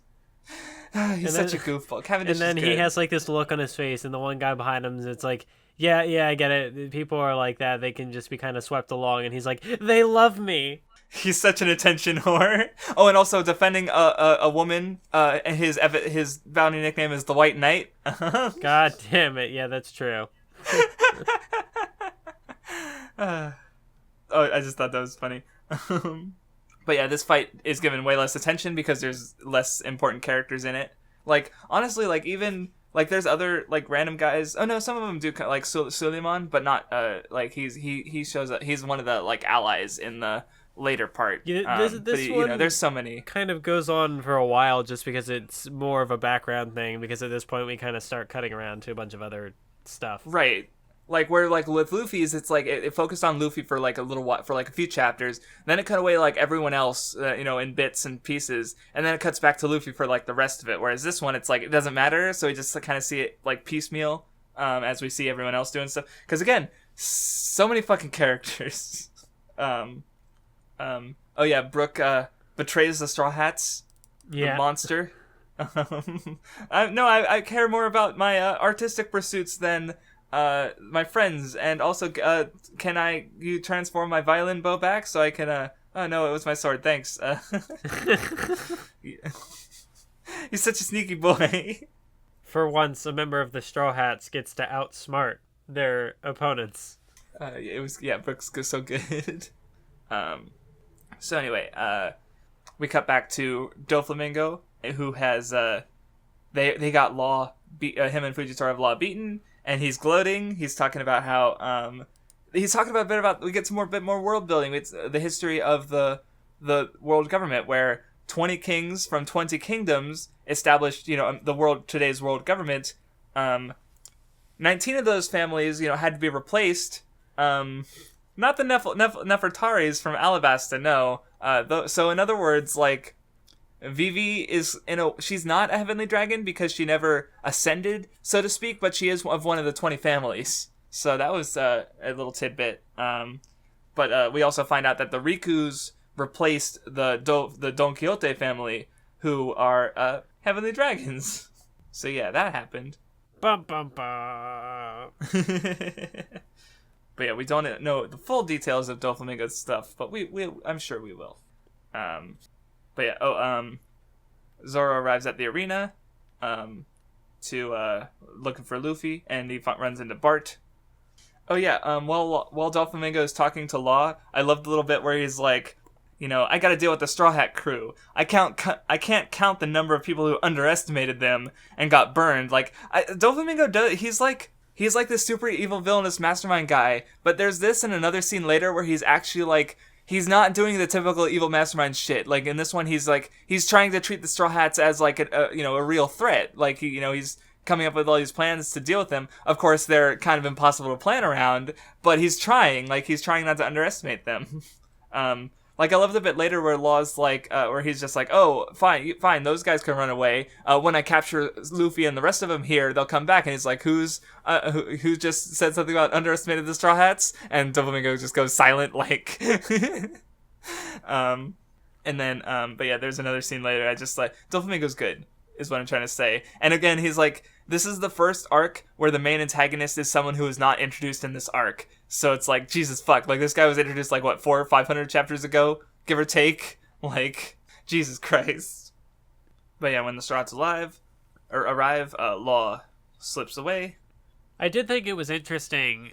We finally got to, like, learn what Doflamingo's powers were. Like, he uses strings. I'd always wondered, like, because like we saw him flying before, and he could obviously manipulate people. And it's like, how does he do that? Right, like people have been predicting it was strings for a while, but we finally got the name around here. Finally, and yeah, the flight was probably his most interesting. Like, I don't know, I think Doflamingo does a lot of creative shit with his powers. Like threading his strings through the clouds to fly is really interesting, and I like how that turns into kind of a weakness because like Nami's able to manipulate weather, so they're able to run away in a way that Doflamingo can't easily chase them. So it's cool. Yeah, I did kind of like the little bit, the interaction with Law and the Navy Admiral and Doflamingo, where he's like, I thought I just heard lightning in the distance. How is the sky? And Doflamingo's like, what? There's like no cloud or whatever. It's like clear skies. But then Law is able to pick Law's up like, hey, Nami wait a can minute, manipulate weather. Yeah, it's good. I also thought it was cool that like Doflamingo is like going to attack the Straw. Well, because Law is like, okay, I'm gonna lead Doflamingo to this bridge, and then I'm gonna distract him by fighting him, and then I'm gonna toss Caesar over to the Straw Hats. But then Doflamingo's like, oh, I see what's going on here, so he goes to attack the Straw Hats, and then Sanji flies in out of nowhere. Yes, like it's all cool. Like Law's like trying to outplan Doflamingo, but Doflamingo outplans Law, and then Sanji gets a fucking awesome entrance. And, like, we even see his perspective later where he's like, he finds out Nami's in danger and he jumps off. And then he just flies. It's so great because he just flies in.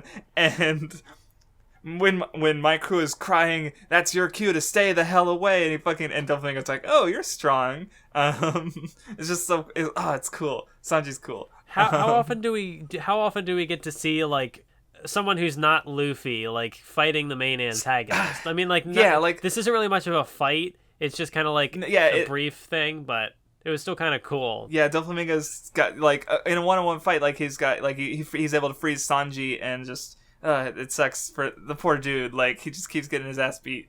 But, it is really, like you said, it's really rare to see the guy square off to, like, even, like, back in, like, Arlong, you had, like, Zoro and Sanji squaring off against, but even then they didn't really, like, Zoro was weakened and Sanji was weakened after the first fight with Karubi. So it's like, this is different, though. This is way earlier in the arc. It's not the climax. And, yeah, so it is, this is probably like, off the top of my head, it's, like, one of the only times this has happened. And it's a cool, like, over 2 pages shot of just the kick. And it's like, yeah, Sanji's cool. But anyway, Law ends up coming in to have to save him. And fucking, like, Doflamingo, like, he does this overheat, which by the way is a pun, because hito, it means string, in that's the Japanese word for string, so it's over hito basically. So that's but yeah, I just happen to know that, so I just decided to share it. Well, I love how like he misses Sanji and it goes and fucking cuts a building in half back in Dressrosa. Yeah, like, and everyone's just like, what? What was that? Yeah. Yeah, Hody did something like that too with his water shot in Fishman Island. So it's like it's just like little things to show off the scale of shit, and it's cool. So yeah, Law comes down. He's tells them to go to the island Zo, where his crew is, and which he mentioned last time, and Kinemon also knows about it. That's where they're trying to go. That's right. And yeah, they're kind of arguing about what to do. Oh yeah, and if they start getting fucking attacked by fucking Fujitora and shit, like everything's going haywire, and it's fucking like there's so much shit going on. It's really cool seeing all the powers play off each other in this, because like Law, like when Law shows up, like he's able to free Sanji from Doflamingo, and then he's able to kind of like cut up this, like the ship gets sent kind of flying over to them, and then like the ship is flying over, meteor, and then he like cuts it up and like sends the meteor into the Navy ship. Yeah, he redirects it. Yes, and it's fucking cool. And Fujisawa's like, oh, he's eating fucking noodles, and he's like, ah, shit.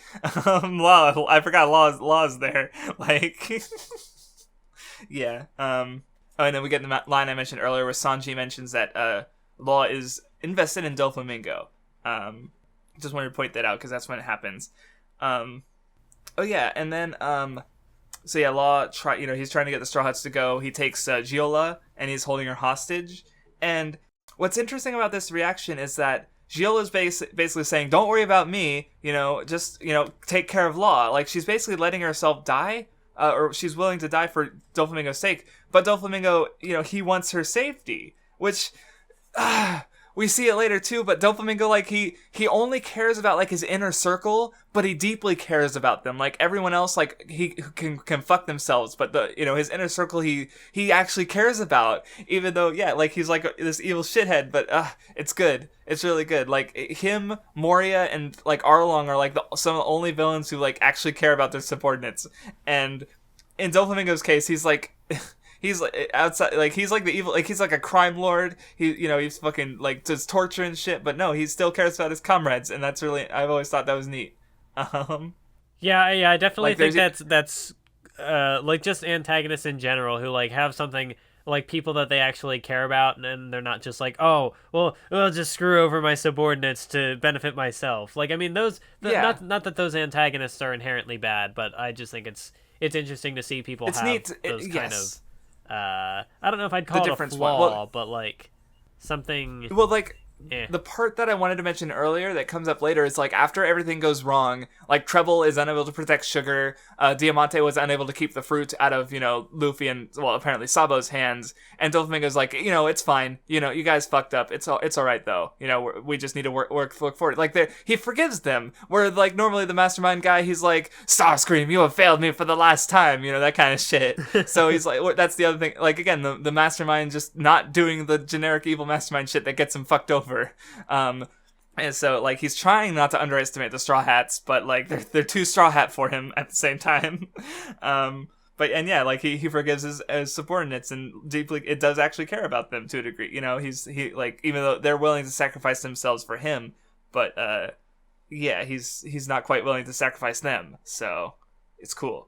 And then so we find the Law also talks to Doflamingo because like Sanji said that he was focusing on Doflamingo because like Law's plan was to have Kaido go after Doflamingo after the Smile Factory got fucked up, so that was kind of Law's plan. But but if the Straw Hats are involved, nothing goes to plan. So I'm assuming you have no more thoughts, and because I want to mention there's a little bit with Momonosuke afterwards where we answer some questions brought up from Punk Hazard a bit, because you remember when Momonosuke was flying and he saw like the vision of Doflamingo? Yeah, and then because then like was it Luffy or someone was like, "Hey, fly again," and Momonosuke's like, "I will never fly." Yeah, that was Luffy. Well, because like during that moment specifically, Luffy said, "Get a grip," and in this scene, Doflamingo says, "Get a grip." So basically, like in saying that, he sort of reawakened Momonosuke's like trauma from seeing Doflamingo like torture the shit out of this guy.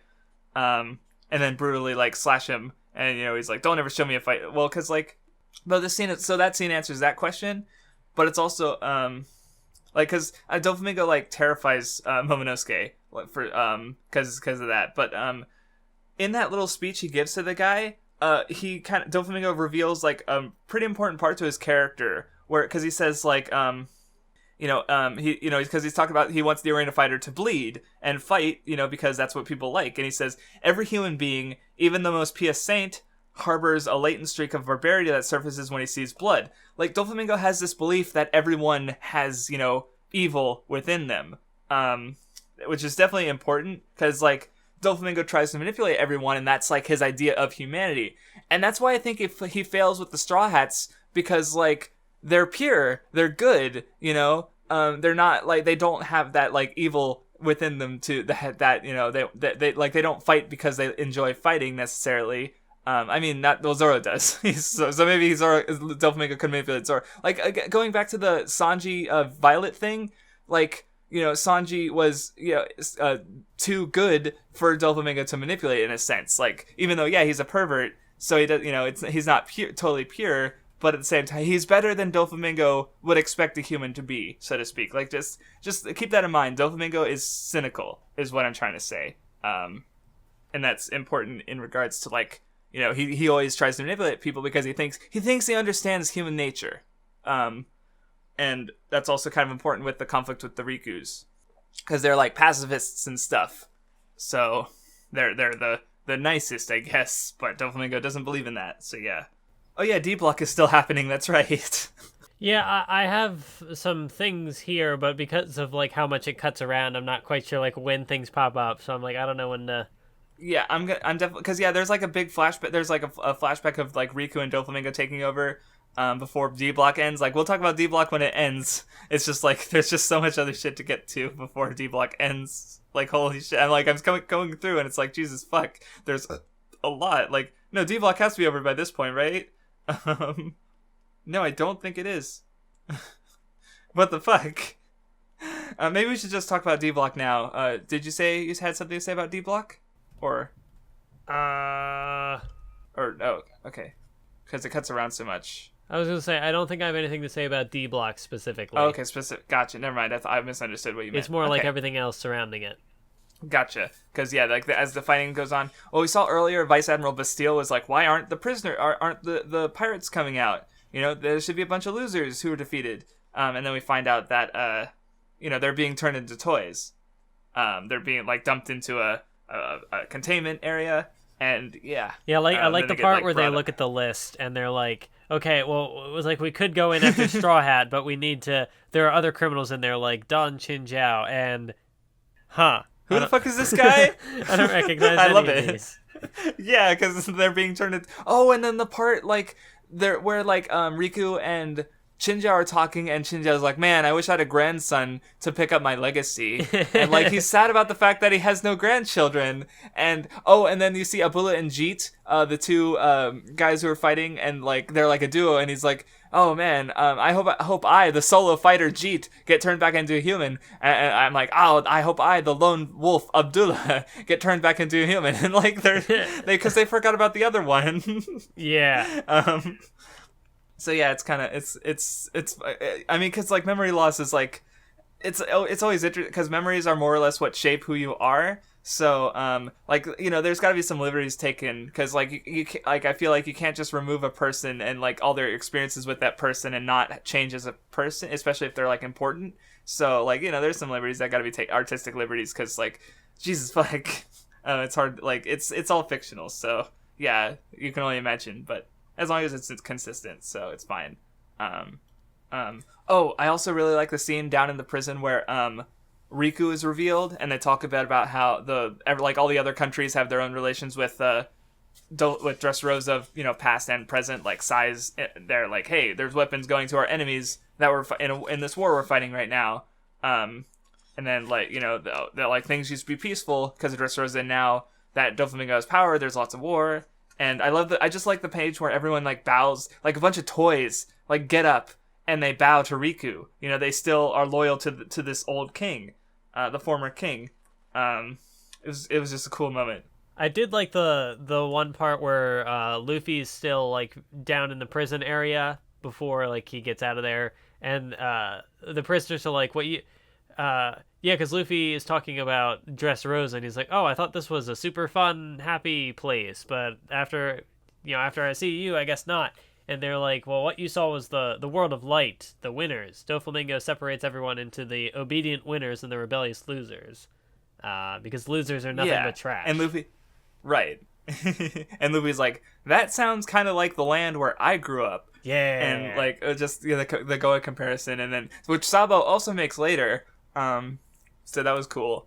Because, yeah, that's how the government operates. They separate the world into, the people they like and the unwanted things, like the trash of Goa and the toys.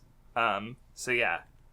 Oh, yeah, and we also learn a bit more about the history from the Tontas, the little people. They talk about how, like, the Don Quixote family enslaved them, but the Riku family, they bowed their head and let them live as, these fairies. Then we get the flashback with King Riku and it having his country taken over by Doflamingo. Did you have any other thoughts before that or during that? I did think it was kind of interesting that the like when Doflamingo comes to take over, the king is like, "Oh, we will not fight him. We will kind of like we'll try to adhere to his demands and like muster up all this money." And then obviously that doesn't work out for them at all. Like, I mean, I don't know if fighting would have worked anyway because Doflamingo is Doflamingo, but it was kind of interesting that like he tried to like maintain the peace and not fight, and that kind of cost him, maybe not directly, but like that's how things played out, so you could perceive it that way.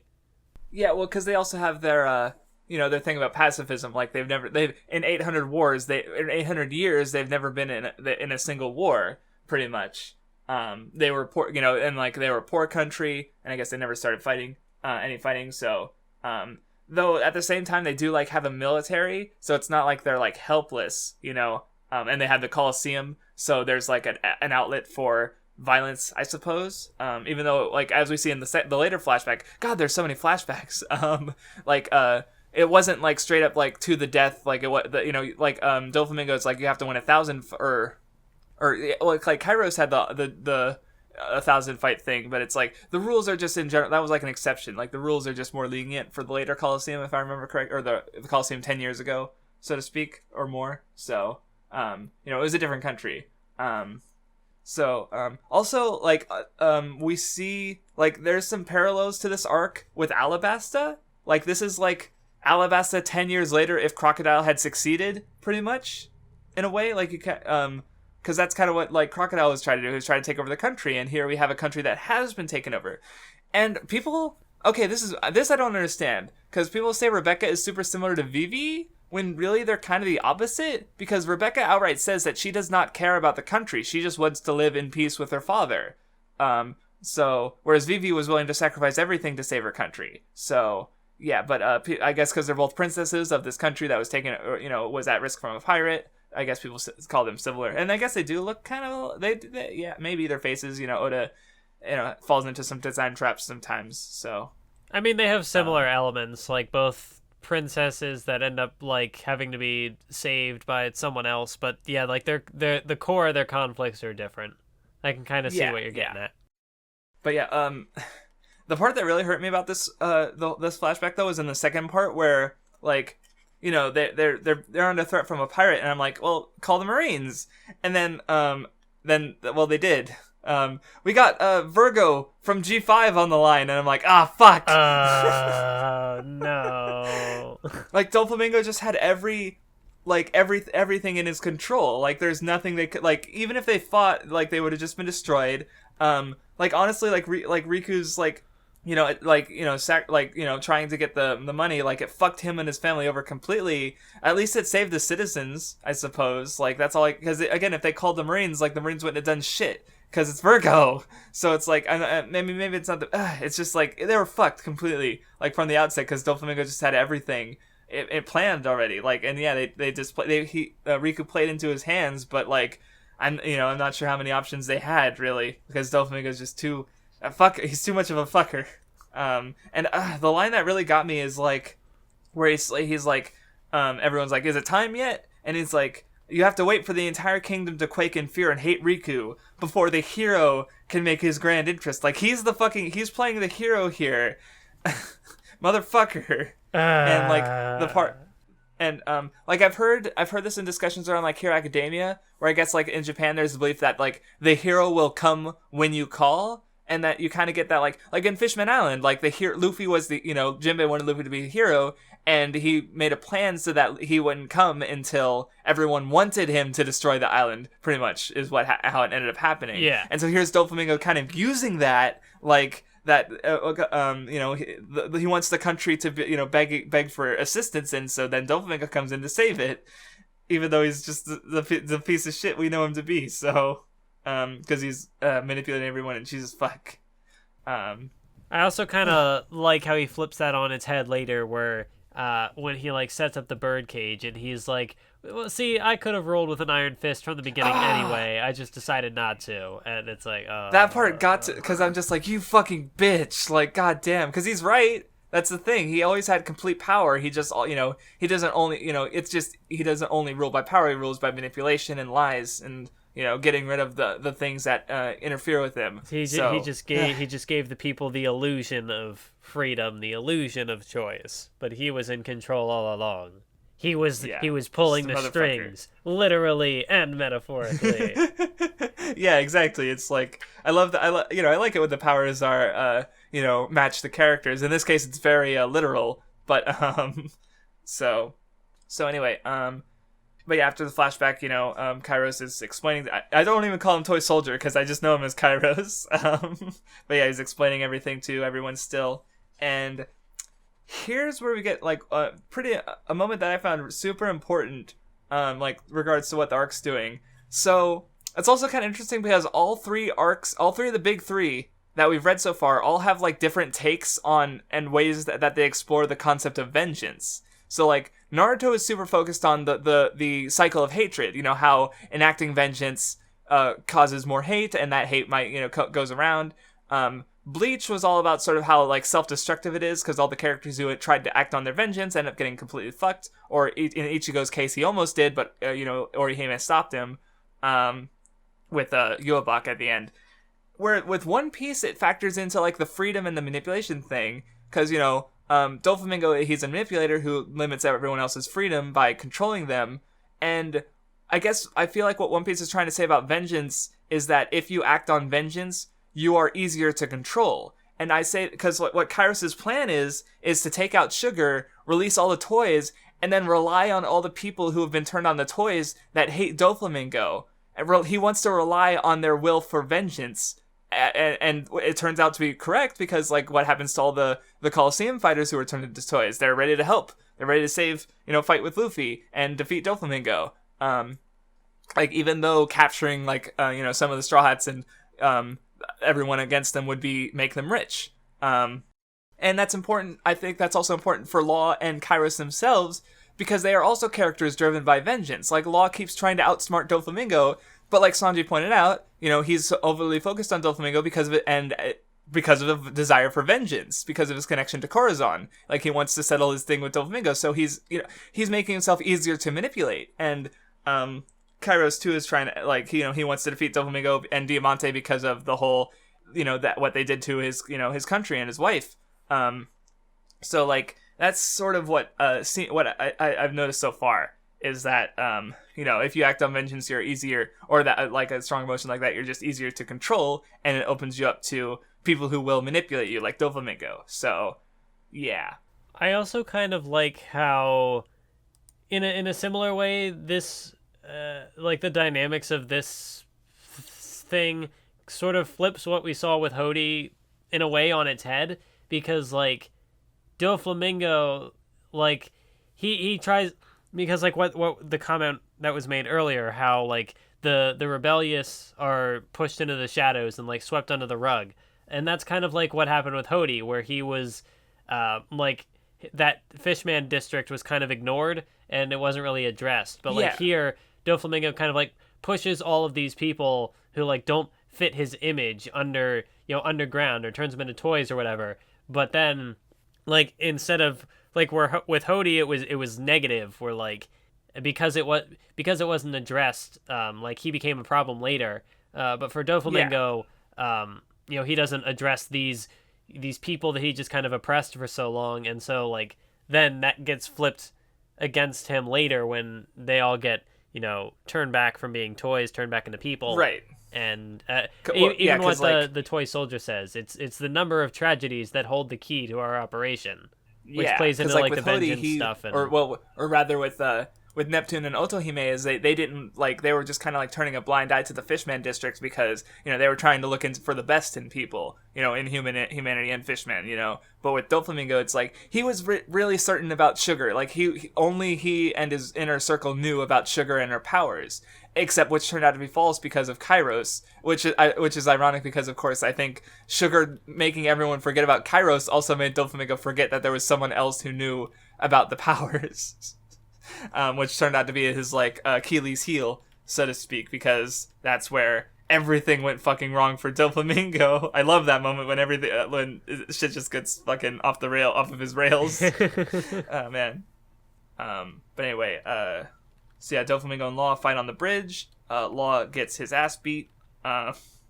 Doflamingo asks a question, which he asks later, I believe, where he's asking why Law put so much trust in the Straw Hats. Because, he's there's a perfect moment later that I think illustrates why. So I'll try to talk about it later. I like how everyone like react, because they kind of get on the talk. Like Luffy finds Zoro and them, and they're in contact with like everyone, Frankie, Usopp. Like I think all the crew, because Sanji's group. Zoro's group, it's kind of everyone. And I like how they sort of like decide to fight, pretty much. Like Frankie's like, I don't care what you say, Luffy. I want to fight, I want to fight Doflamingo. I want to help the Tontas and the Rikus, and I can't abandon them. And so like, and Luffy's just kind of like, okay, they're sympathizing with the people, and they're deciding to fight for them, even though they don't want to be heroes. Like even later on, like. After the birdcage happens, like Luffy's like, do you think I can stop now? When Law's like, hey, maybe I should leave, and Luffy's like, are you fucking kidding me? They're so good. Yeah, I love the part when Law is like, we're not an alliance anymore. I ended our alliance, and then Luffy's like, bitch, we will like this alliance is over when I say it's over, and Law's like, that's not how this works. Luffy's like, this is exactly how it works, because he's so good. But yeah, Luffy's fight, or Law and Doflamingo's fight takes him to the arena. There's a bit of a clash, a Fujitora fucking clashing with Zoro. Like, oh shit, that's cool.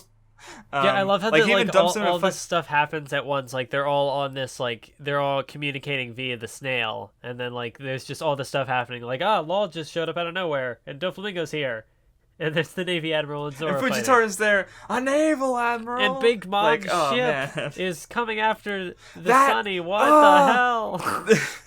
Okay, see, I got to talk about that for a second, because see, it's like even on the small scale in the chapter, it's like holy fucking shit. The warship of an emperor, but on the big scale, like all it really does is it sort of takes Sanji and crew out of the arc for the time being, so it can focus on all the rest of the fucking dozens of characters that are in this arc.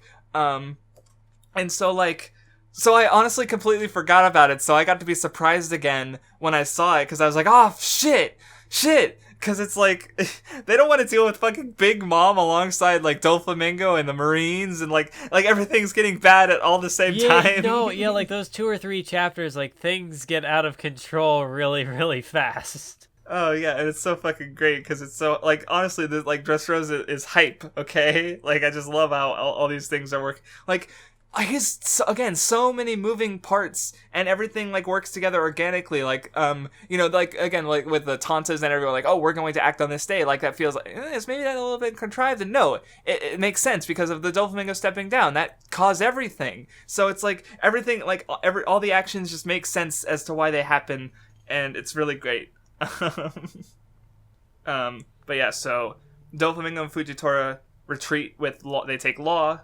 because they have some talking to do. Sanji asks for permission to return fire against the Big Mom ship. That was fucking awesome. Yeah, and Luffy's like, yeah, sure, I already started that fight. Yeah, whatever. Yeah, it'll happen. But yeah, and then back in the arena, what's his face? Dellinger is trying to assassinate Bellamy, but Bart's protecting him because he's a friend. He's a friend of. They're both friends of Luffy's. And I love because in the official translation he says, "Yeah, go on, you snot-nosed punk." But I think one of the fan translations I really like because it's like, "Go fly a kite, kid." And for some reason that's funnier to me when he's telling Dellinger to fuck off. Dellinger. So, and I said about go fly a kite. I don't know. I just like it for some reason. But yeah, Bellamy is sad because Doflamingo. Yeah, because Bellamy was he was thinking about whether or not he was gonna go take out Luffy to be promoted for Doflamingo, and then this kid shows up and is like, "Yeah, Doflamingo's pretty sure you're gonna screw it up, so I'm not supposed to tell you that." Yeah. Oh no, that's why Bart won it, because we're comrades in battle. We traded fists, so Bart's a good boy. He can be. Kairos explains to Frankie, Usopp, and Robin the plan to take out Sugar. Operation SOP, or SOP, you could say. Usopp. Which I think it was it was a coincidence, but it's a good coincidence. So anyway, Luffy, he's trying to get out of the Colloseum because he needs to go fight Doflamingo. I also like how for a bit, because Zoro and Kinemon. Oh, Kinemon. Yeah, the samurai guy. They're being chased by the Marines people, and so they're just kind of running outside the Colosseum, but Luffy's also running, so they're still keeping up their conversation, but also they're completely separated, because Luffy can't get out of the Colosseum because the windows were prison or sea prism stone. Yep, to keep people in. So yeah. Oh yeah, Bellamy's interaction with Luffy was kind of interesting because even after all that, he's still trying to be loyal to Doflamingo. He's still trying to hold on to his dream. He doesn't want to give up now that he finally has a dream. So he's like there isn't an exit. Once a combatant walks in, he'll never get out. And then Luffy's like, hey, please, I need help. And Bellamy's if you happen to follow me, if you happen to follow me, maybe you'd get out. I'm not going to betray Doflamingo.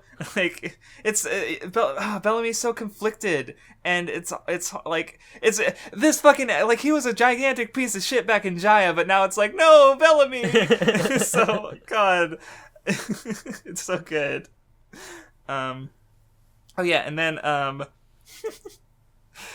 so mysterious figure comes in, and Bartolomeo is like, "Hey, you think you're gonna talk casually to Straw Hat Luffy? He's the brother of Ace, and he's the future king of the pirates." And this mysterious man's like, "I've known that for years," and it's oh man. Yeah, and I just love the way it's handled. Like I said earlier, you get the full page of Luffy just freaking out. The expression is so good. You've got the tears, but he's like. And the snot. It's so good, and he's still this dumb little kid. The gravity of the reveal is just conveyed in this one panel, but it's a whole page. But it's just this. Yeah, well, because Oda does not do single pages very often. I'd be surprised if there were more than a dozen full page, not double page. I'm talking about one single page. He does spreads across 2 pages, but. I'm thinking of a page, a single page. That's pretty rare for Oda. So him to do it like this with the one, even the Eneru was was that 1 page? Maybe it was, because it was also a big similar reaction face. Maybe it was 2. I don't. It was probably 1, but it's still really good. It just makes me think. It reminds me of. See, I wish I had the manga volume for this to see what would it have been. Well, it's not even a page turn reveal, but I just. Think back to the one Dragon Ball dissection video where it's Frieza is on the other page and it spoils the reveal. But I think you get this big face from Luffy, and I don't know. It is a page turn, by the way, because I am holding the volume in front of me, and yeah, you turn the page and there's Luffy's big old dumb face, and it's so good. Because I know Oda has done things I think you get the page turn and then you get Eneru's face where it's just the what? The tack didn't work. Yeah, that's another great one. But it's so good because it conveys like the emotions in the face and the gravity of the reveal. It's so good. And then we get another little reveal right after that. Well, because we see the sake cups and the Ace's grave and stuff. But right before that, we see Revolutionary Army Fishman Karate Master Koala. Yes. She got all big. So good. And I love that. I love that because she's like a fishman karate master. Oh my god, it's so good because she's I just love that that story is kind of, I don't want to say coming full circle, but like it's because she wasn't just like a side character in a backstory flashback. Like now that's kind of informing the narrative, and like so she's like mixing the, I don't know if I want to say like mixing the cultures or whatever, but like she's a human, but she's a fishman karate person, and this is well, because I think so good. He even talks about in the SBS how she like joined the revolutionaries because she's interested in like fishermen rights and how they're treated. Because so she didn't just like, you know, she's being an activist, and that's great. And she's so good. And what was kind of and she's cute. The way that like Oda was talking about that on that in that section of the SBS, and then like SBS immediately afterwards he was like, the next question was about like, oh, sharks have 2 dicks or whatever, and it's like, god damn it, Oda. This is what you get with One Piece. You get the sentimental stuff, and then you get the forgot goofy... about that. Yeah, Hody has 2 penises apparently. Thanks, Oda. That's something I wanted to know. And it was like the next question immediately, like on the same page is all this stuff talking about koala. It's like, oh, that's so wholesome. Oh no, Oda. Well, yeah, because he was talking about like how koala made different choices in her life compared to Hody, and he thought he liked how meaningful that was. And it's like, oh yeah, Hody has 2 penises, and it's like, what? Oda, what the fuck? Oh my god. One Piece is so ridiculous. It was such a good end of volume cliffhanger, though. That like you get reveal after reveal. Like there's the like all the stuff happens like Doflamingo beating up Law, and then you get the big mom ship shows up, and then you get Sabo, and you get Koala. It's so much at once. It is. And I even like how like they're running away in like the animal suits, and Luffy's still teary-eyed, and he's like, I thought he was dead. It's so good. Yeah, and later he's like, yeah, he's the only one who I want to have the flame fruit. So yeah. Yeah, that was like an interesting sort of conflict that was like present, because like the fruit just kind of, I don't know how like huge of an influence it was supposed to be on this how it connects to the themes of the arc or whatever, but like he just kind of, I mean, there really is no reason for him to go after it at this point, because like Sabo shows up and he's like, no, I don't need to worry about the flute, the instrument. Mm-hmm. I don't need to worry about it anymore. It was so good. Yep. I think I'm done with my ramble now. Anyway, no, it's cool. So yeah, Frankie is attacking the factory entrance. He runs into Senor Pink, while Robin and Usopp are using that distraction to break into the dock underneath. They're being sneaky spies. Block D does finally end. It's been a while.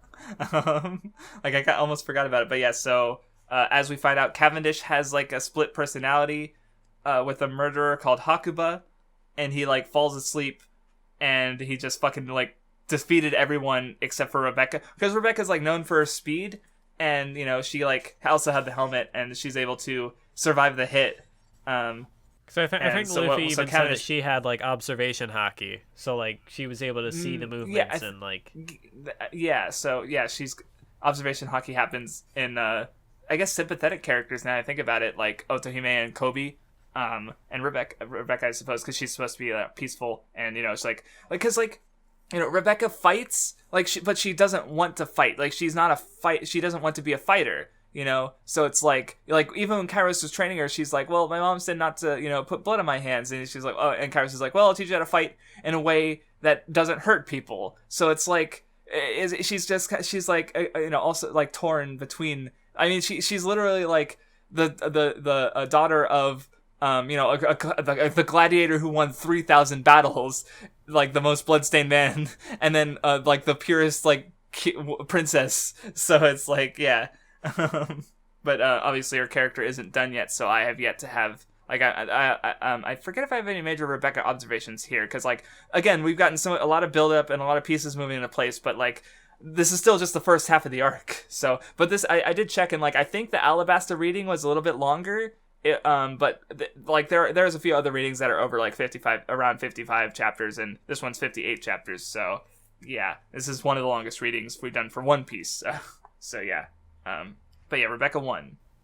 Oh, and then we get the scene where like Doflamingo's like gloating to Law. Like this is where Doflamingo fucks up. He does the evil mastermind gloating thing, and everything falls apart at that like instance because he like well, because like that's when he like they're watching the Colloseum fighting, and like Straw Hat Luffy's attacking the palace, and he's like, what? But Straw Hat Luffy's in the arena. And then and then it's like I love Doflamingo freaking out. I was like, what the fuck's going on? Like, it just needs to see him like twisted up a bit, or tripped up is what the word I was looking for. I forget, was that before or after we had the interaction between Doflamingo and the Admiral? That was after, because I realized I was skipping ahead to find that bit, and then I passed by, because yeah, the Fujitora bit was interesting too, because Fujitora wants to eradicate the warlord system, and they fight for a bit. But did you have anything? You brought it up, so I'm assuming you have something to say. Well, no, I did like how he I mean, because yeah, that's the scene where we kind of figure out how he part of how he works, and I like how Doflamingo, his response is like, "Oh, it sounded like you said I should get rid of you while I still can," but then like he says, I'll turn a blind eye for now. So like, I don't know, part of me like really hates, part of me like really hates this new Navy admiral just because he's like he's passive, and he's letting himself work for a system that he knows is flawed. Like he's restricting his own freedom to act. Like he's almost like the inverse of like Aokiji and what Kuzan and what Kuzan is talking about with Smoker, where it's like, if you leave the Marines, you have new perspective and you can do things that you can't do as a Marine. Whereas this Fujitora, he like became a Marine, so he went from like a civilian to someone who now can't do things because he's a Marine. So yeah, I kind of get what you're saying there. But yeah, he wants to. Well, because what you said about Doflamingo, where Doflamingo was like expecting Fujitora to turn on him, that goes into Doflamingo's whole thing, where it's like he expected the worst out of Fujitora, when Fujitora is more of a good, more of a like he's not like evil, he's not going to, or I guess he's not as like conniving as Doflamingo thinks he is what I should say. In this particular case, it's like even more Fujitora's actions are like even more infuriating because like they always seem to benefit Doflamingo, and they always go against like the Straw Hats, at least for this arc. And it's like, can't you be a little more proactive, guy? Yeah. So actually, because while you're saying that, it's like, yeah, it's frustrating, especially like later on when shit's going real, and Vice Admiral Maynard's, he's like, hey, Fujitora, this is the perfect opportunity to arrest Doflamingo. He come on. And Fujitora's like, no, and it is frustrating, but like, not that it's like a character flaw, or I mean like. No, I mean, not that it's like bad character writing. I mean, like, it's more just frustrating. He's a frustrating character, not that he's like a frustratingly written character. Well, because there's a difference. No, I get what you mean, because we're frustrated because the story is well written, is what you're trying to say. Because it's like, yeah, that's the point. He's supposed to like be through example point out the flaws of the system, and to a point, I definitely think he's even doing it willingly. Because like. That line is really good. Do the people think the world government is some kind of god? Because it's like he knows it's a flawed system, because he's there trying to point out the flaws by turning a blind eye to the flaws of the system. But like, yes, the world government does think itself a god. The heavenly dragons, they live in the holy land of Marijoa. They're the rulers of the world, pretty much. Like, they're above everything. Like, yeah, they think they're perfect. It is frustrating because we know full well like all the flaws of the government, and do something, you old dude, because we know you're cool. You got a cool person inside of you, but you're being a slave to the government. It's fucking So yeah, I totally get what you mean. But yeah, the final start, Diamante with the 4 champions, Lucy, Jesus Burgess, Bartolomeo, and Rebecca, while Luffy and Zoro, Viola are busting into Doflamingo's palace, where he flips his shit. But yeah, they run into Pika, who's got he's got like a stone manipulating fruit. Oh yeah, we see bits of Sabo's fighting style where he like uses his dragon claws. Yeah, I love the part where where Doflamingo's guy like goes to slice at him with the sword, and he just catches it in his claws and like destroys the sword, or doesn't destroy it, but does he like snap it or something? But anyway, he just catches this sword, and he looks like a total badass. Sabo's cool, yeah. Like he's still using a pole, like it's literally just a fucking pipe, like he did as a kid. It's just bigger because he's bigger. Yes. And yeah, he fucking clashes with Jesus Burgess, and it's cool. Meanwhile, the Tantas and Usopp's gang are trying to deal with Sugar and Treble. And also I like, because like Sugar's like this little girl, but I really like the moment where she like gets serious, because she like throws her fucking bowl of grapes aside, and she's like, "Oh, you think I'm weak?" And she fucking like takes out like half of the Tantas in like one attack, and like she takes down Robin, like because her power is so strong. Like later on, she's even a threat to Luffy and Law because they don't know about her. Like she's so fucking dangerous. Oh, and I also love the part where Treble realizes something's up, and he fucking like chucks a ship at their base. He's just like. Like, Jesus fuck, like, oh, man, see, like, because, okay, I guess we can talk about Usopp's stuff here. No, is that a little later? Yeah, it is a little later, never mind. I want to talk about it, but I'll wait. Again, there's so many moving parts. Like, this is like, we've had this problem before where it's like, oh, there's so much going on, it's hard to pick one thing to talk about, and this is like, this whole arc is that. But yeah, Rebecca is fighting in the arena, like, she attacks Diamante and gets a blow, but it's like, it's useless because she doesn't want to hurt or kill even fucking Diamante. So, oh, and we also got a flashback with Kairos where it's like, he didn't want her to enter the arena. Well, because it's like they're both trying to to risk themselves for peace, but like they're not able to rely on each other. Like Kairos is on this potential death mission. And Rebecca doesn't want to lose him, so she's trying to get the devil fruit so that she could have the power to help him, or, so it's like, yeah, and, like, they fight, and she's just like, you can't beat Doflamingo, you're just a toy, and, like, there's a bunch of fighting, or a bit more fighting, but it's not, like, major. Oh, okay, here we go. Okay, now we're at the Usopp moment. So, what did you have to say about, or what do you have to say about Usopp? And his scene with the Tantas, because I think it's great. But yeah, I thought it was pretty cool because like the whole arc, he's just kind of been letting them do all the work, and he's like, "Oh, I'll support you from the side or whatever." But then like he goes to run away, and they're all like, they think he's the hero. They think he'll come back and save him, and he's running away, and he's like, "No, stop calling for me!" And he's tearing up. Because he's a coward, he's running away while they're getting, like, crushed, and then he comes back, and he's like, you know what? I'm not a hero. I lied. And it's like, did you just come back to crush their spirits and tell them you're a liar? And he says, no, I'm a pirate, I'm not a hero, but I'm gonna become your hero. And then he fights. Usopp's so good. Yes, well, because it's like, this is like, and it's interesting because like he obviously forgets about Robin, like Robin because she's a toy, but like she and Frankie are like like Usopp, they're putting their hopes on the weakest member of the crew, the one who's like the least confident. He's always negative. And, yeah, and the whole time Usopp is like waiting for someone else to do something. He's like, why isn't Frankie here to help me? Right, and he's up against like his like he I think he did try to shoot like Kizaru, I think, when like maybe if I'm remembering correctly, while Kizaru was focused on like Zoro, but like even getting strong, but he saw Treble fucking throw the ship and crash it into a building. Like this is one of the strongest foes he's ever like been up against, like, and actually like fought, and so like compare this to like the Arlong thing with Chu. It's like he fought against Chu. And he won. He pulled off the unexpected victory because he was such a weak guy. But with Treble, he fought like what was pretty much an impossible losing battle, and he lost. But he also won because that's how One Piece works. If you try against all odds, success is there's never a 0% chance of success. And that's what Usopp achieves. He achieves that 0.1%. And I love how it turns out too, because Sugar's like, "Oh, you're gonna poison me with this, huh? Well, eat your poison, bitch." And Yeah, like Usopp's like, that's... she had won the fight, and then she got cocky, and then she basically threw it away.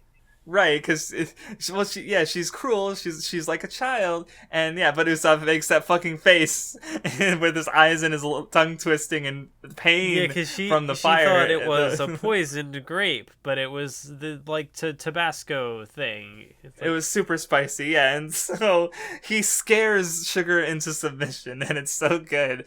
And now, what kind of? I also really like the. Well, actually, you finish your thought. Mine's a tangent. Okay, because mine is it related to this Usopp thing though? No, it's about her powers.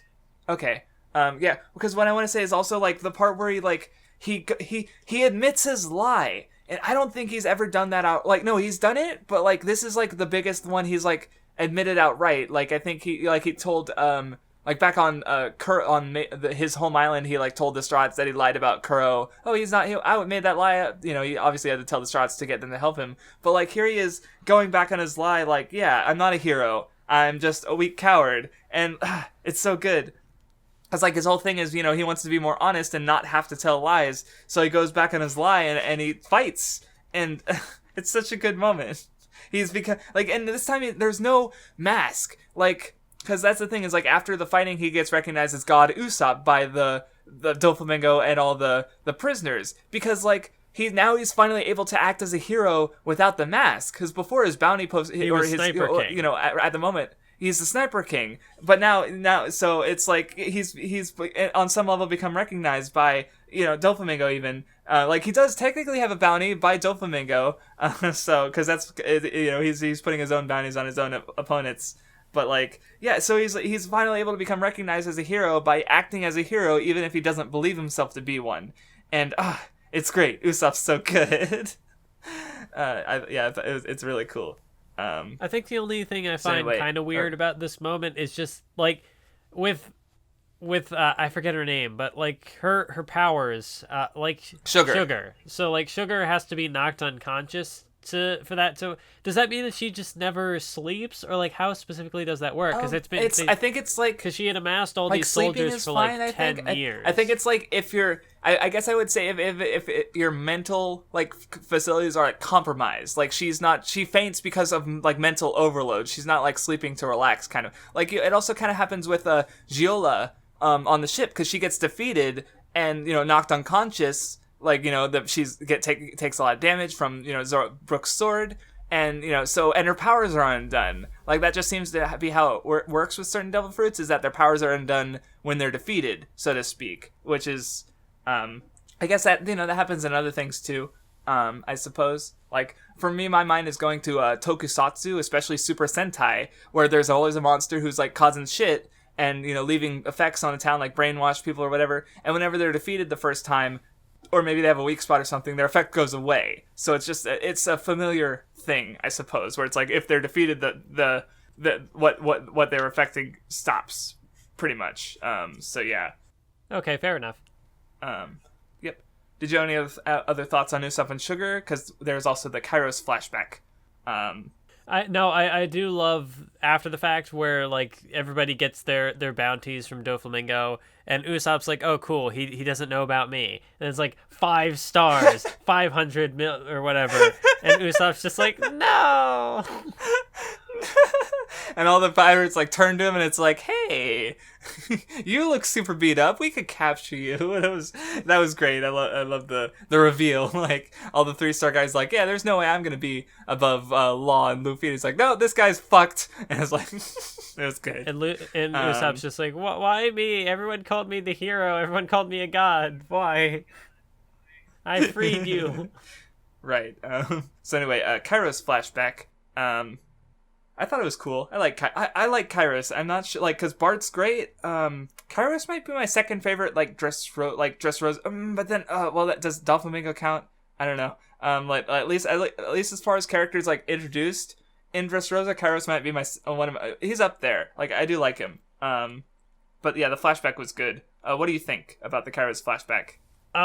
This is the one that like recontextualizes the earlier thing with Rebecca, right? Yes, well, because he was forgotten, but he's the one, you know, he remembers still, because, like, you know, we see him as a juvenile youth. He gets captured and thrown into the Colloseum, where he goes on a winning streak, and he sort of, he becomes like, some people like hate him, because he's like, he's still a beast, so he's just like, the panel where he's like, I just wish everyone would forget all about me. Like, I was like, because, he got his wish. But yeah, because he does kind of like, he's the bloodstained fighter, but he ends up becoming, he joins the army, as the captain of the army because of his power. I think maybe my like favorite part from this flashback was when like he has his child and he doesn't want to touch her with his hands because his hands because he was he's such a dork. Like, and I also like the budding romance because Scarlet's like, I knew you were a murderer, everyone else might be fooled, and then like he like protects her by like fucking wrecking the people who kidnapped her, and he's like, oh sorry, she's like, don't touch me, and then like that happens, and then he's like, oh sorry, I touched you, and she's like, I'm sorry. They're so cute. And I also love the page after that where it's like she's like cooking lunches for him because she's smitten, and then there's like the two panels of her like hanging out with him and the silhouettes, and she's like holding an umbrella. And then the best part is like, if I can't be with him, I'd rather die. And the next panel is she's dead. Yeah. She's having a funeral. Because otherwise I guess she couldn't be royalty marrying a criminal. I did think it was a little weird that it was I mean, I don't know, maybe because there was the royalty stuff involved, so maybe he was concerned about that with her marrying him, but like the king was the one who was all like, yeah, he's a good guy, I put him in the military and whatnot, he's working for me, but then to be like, no, you can't marry this guy because I don't know, it seemed weird, but maybe that was why. Well, because he's like, he says, or how Riku puts is like, individually the people might celebrate your marriage, but as a group, the history is like, Kairos's history, it won't be forgiven, because he's like, yeah, so it's just, he's just, people being weird, so they can't really get together publicly, but it works out. They go into hiding and just live peacefully. And Rebecca's so, again, the glove thing where it's like, he could put on gloves and he's such a happy dad. It's so cute. And they all lived happily ever after. Yep, except Doflamingo. Then Doflamingo happened, and it's like, no. And we get to see Kairos's perspective where he goes in to save King Riku and cuts off his leg to. Oh, I love the panel where he's just like about to fucking kick Doflamingo's shit in because he chopped off his leg. But Nobi gets turned into a toy. I don't know if Oda like forgets him. Like, because then later after the flashback, Oda uses like a similar looking shot, but then like this time he actually like follows through with the attack, and it was a good payoff. Yeah. It didn't work, but it was cool. Yeah, it was a good setup and payoff with the art. Yes. But yeah. Oh, that's right. I forgot. Because Scarlet only went to get food because she forgot about Kairos and her promise. Doflamingo ruined everything. No. Yeah. Because then, like, the palace gets set on fire, and then Kairos, like, rescues the king, and he's like, who are you? And it's, Yeah, and then he goes to find, to where they met, but of course Scarlet's out in town getting food. Oh. No. Kairos had a hard life. Oh, man. And then fucking Diamante is even being an asshole. There were certain things that he said, like, over the course of this arc, like, oh, of course, the pain of you and, like, the pain of you and the king is surely the worst, or something like that. Like, he was like, because nobody remembered who he was, he, like, couldn't, I don't know, like, I feel like he definitely got, like, the worst deal out of all this, because, like, he was forgotten by everybody, he was turned into a toy, he lost a leg, he had to see the death of his wife, he was able to protect his daughter, but, like, was never recognized as, like, her father. Right. Like, because she even, like I said, right before all this happened, she even said, like, you're just a toy. Like, she kind of, like, in her anger, she briefly, like, disowns him because, again, she feared losing him. But, like, because that's being, I think this is really interesting in regards to, like, comparing it to Hiroluk's words way back on Drum, because he said people don't only die when they're forgotten, and here, like, Kairos, he's technically alive, he's, like, moving, but, like, because he's also dead and that everyone forgot him, like, it's just horrible for him. Like, no one no one knows he exists. His daughter barely, she does call him, like, oh, he's like a father to me, but at the same time, he's also just a toy. So it's like, there's a disconnect there. And Kairos, the poor guy. Oh, man. Kairos is good, though. I like him. Oh, and then right after that, you get fucking Diamante, like, oh yeah, your mother, I killed her, it was me, like, piece of shit.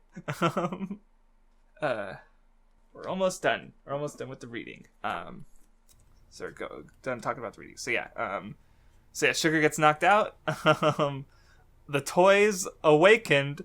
What kind of joke is this?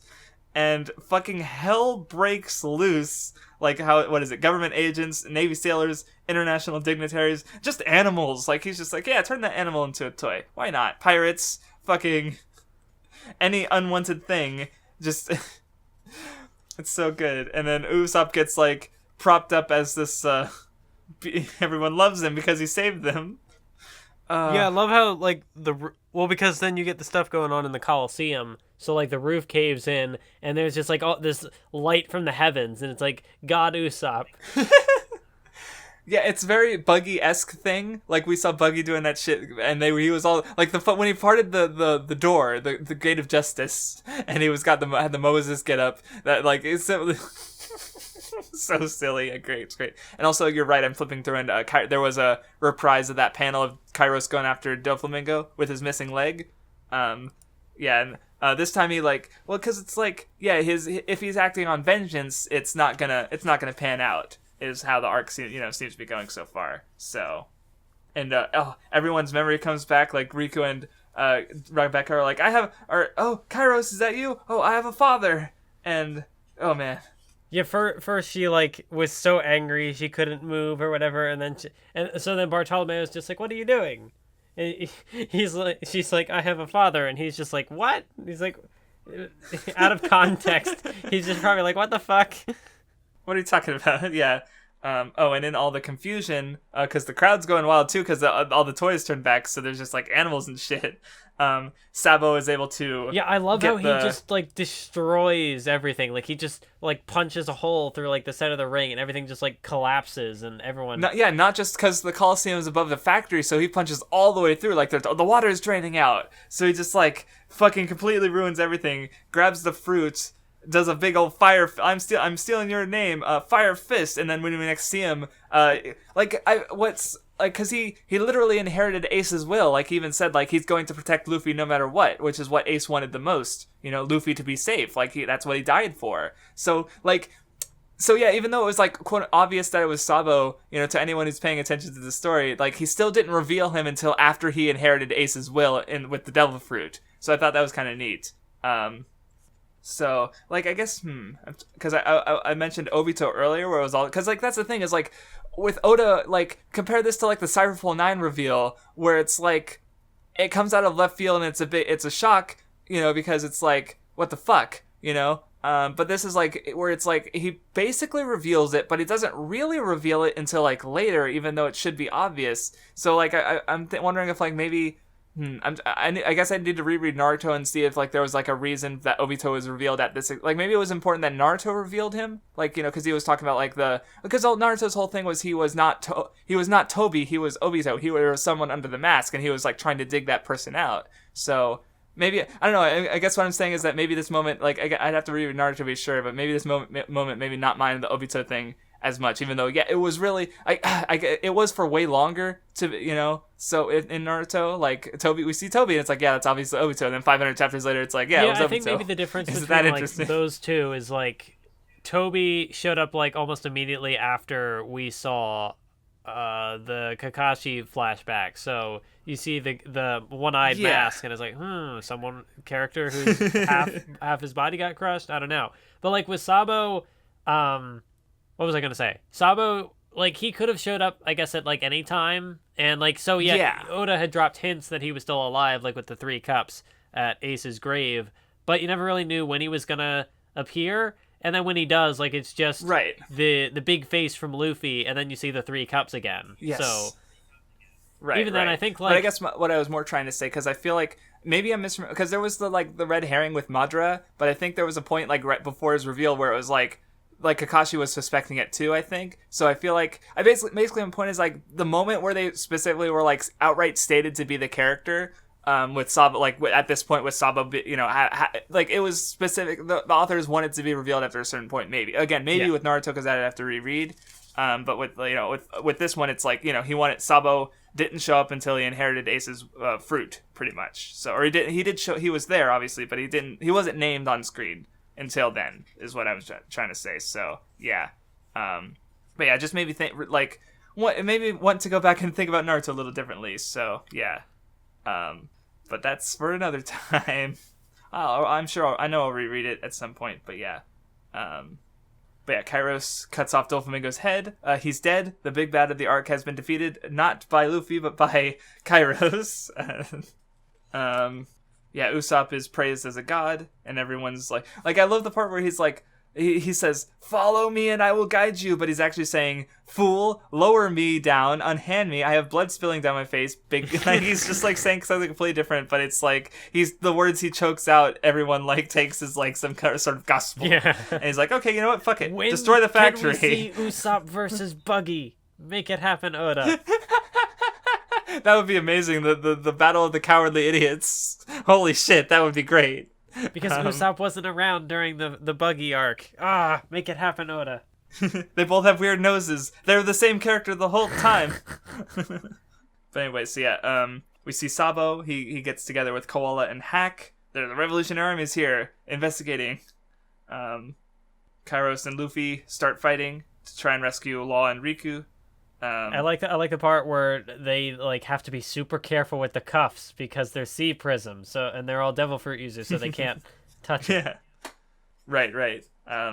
Then that becomes like a point because they don't have the keys. So, oh yeah, and also it was neat to see Robin recognizes everyone. She's like, "Oh, Koala, Sabo, Hack," because she was with the Revolutionaries. Like Koala hugs her, and it's like. Then we get no more, and it's like, Oda, stop teasing me. So that was because she was with the Revolutionaries during the time skip, right? Yes, she recognizes them because she was coworkers. I'm still waiting for Oda to like drop these details. Like I'd even called attention to it back at Fishman Island. Like, okay, Oda didn't do it immediately. That's fine. He'll probably get to it at some point. Still hasn't happened. 500 chapters later. Maybe by the next time skip. Man. But I guess like it is frustrating. But that is how Oda like.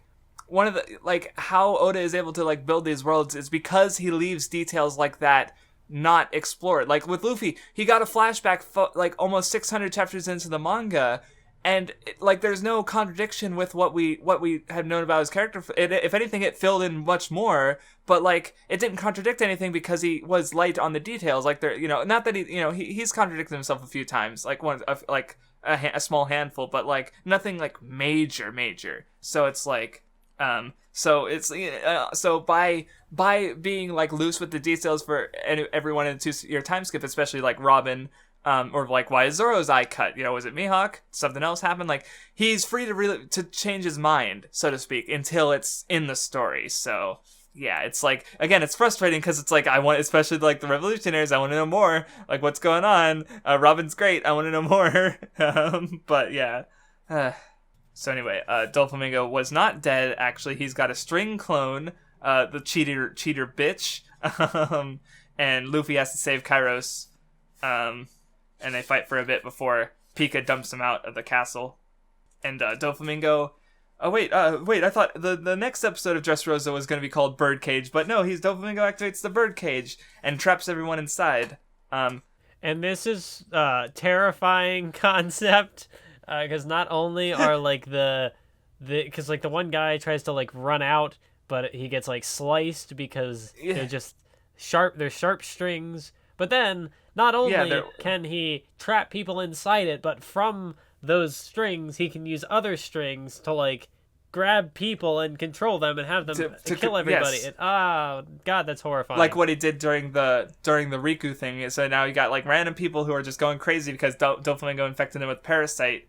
And and then everyone's trapped, and he basically creates this whole fucking death game. And I like, again, like you mentioned earlier, I like the line where it's like, let's be real, I could have ruled over you from the start, but motherfucker. And now he's like he's using, he's continuing to try and control the situation that has gone out of control. Like, extreme circumstances call for extreme measures. So he instead states the bounties, for everyone, the stars his, so, and it's like, either everyone dies or everyone who I list out is captured.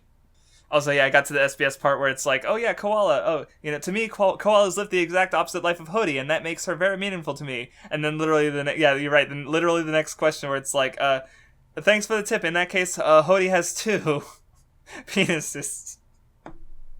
God damn it! Oh no. Oh my god. So stupid. I love it. Alright, but yeah, so Doflamingo sets out his bounties for everyone. God Usopp is 5 stars. Poor man. And I like how, like, during this next sequence of events, Usopp just can't even move. He's so... Because he got all beaten up. Yeah. He's just being carried along by these bug people, or being carried along by this giant. Yes.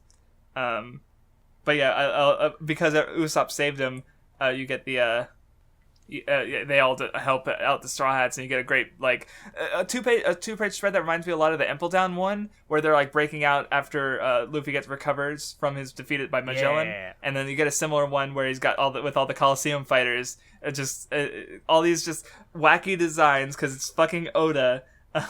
Just going fucking wild, and like, except this time they're like, I'm gonna defeat Doflamingo. No, I'm gonna defeat Doflamingo. It's so good. Oh yeah, so we also get the moment where Fujitori's, well, because like Doflamingo did not put a 3-star bounty on Fujitora, even though he could have, but like, and so Fujitora, like, because like Fujitora even says it's like, well, because Maynard's like, oh, he's a warlord, and he's going crazy, and it's like, oh, what? So these cries have all fallen on deaf ears again? Like, because like this, every single fucking warlord has gone against the world government, I'm pretty sure. Like Kuma, we don't know about. Though we did like learn a bit. Like, oh no, yeah, he's gone against the world government. He defended the Straw Hats like 3 times. Like, he defended Thousand Sunny, he saved them on Shabandi, and Thriller Bark, he only defeated quote unquote Zoro. Like, he left everyone else. And so Doflamingo's obviously he's fucked. Boa Hancock went. I mean, they don't know about her betrayal, but yeah, she saved Luffy. No, I guess no. Well, Moria, like, he did capture Marine soldiers, so I guess that, like, Moria was. But even then, he was just weak. They decided he was weak, and they got rid of him. Crocodile, obviously, Jinbei winning against him at the war. Like, every single warlord has been fucked up, and so Fujitora is kind of like, whatever. Like, yeah, I mean, not whatever, but it's like he's trying to point out the flaws. So like, I've already kind of talked about him, but it's like, and oh no, that's the line. Does the world government think itself to be God? And it's like, you blind motherfucker! Yes, they do. Literally and metaphorically blind. And yeah, so it's frustrating for sure.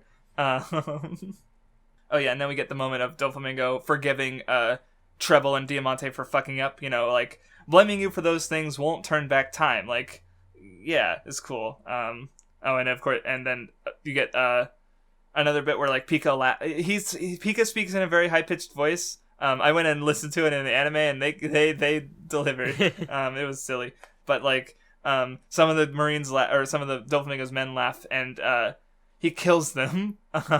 And well, because we find out a little glimpse of Doffy's backstory, where he's like, he lost his parents, or lost his mother. He killed his father. Lost his mother when he was 8, killed his father at 10.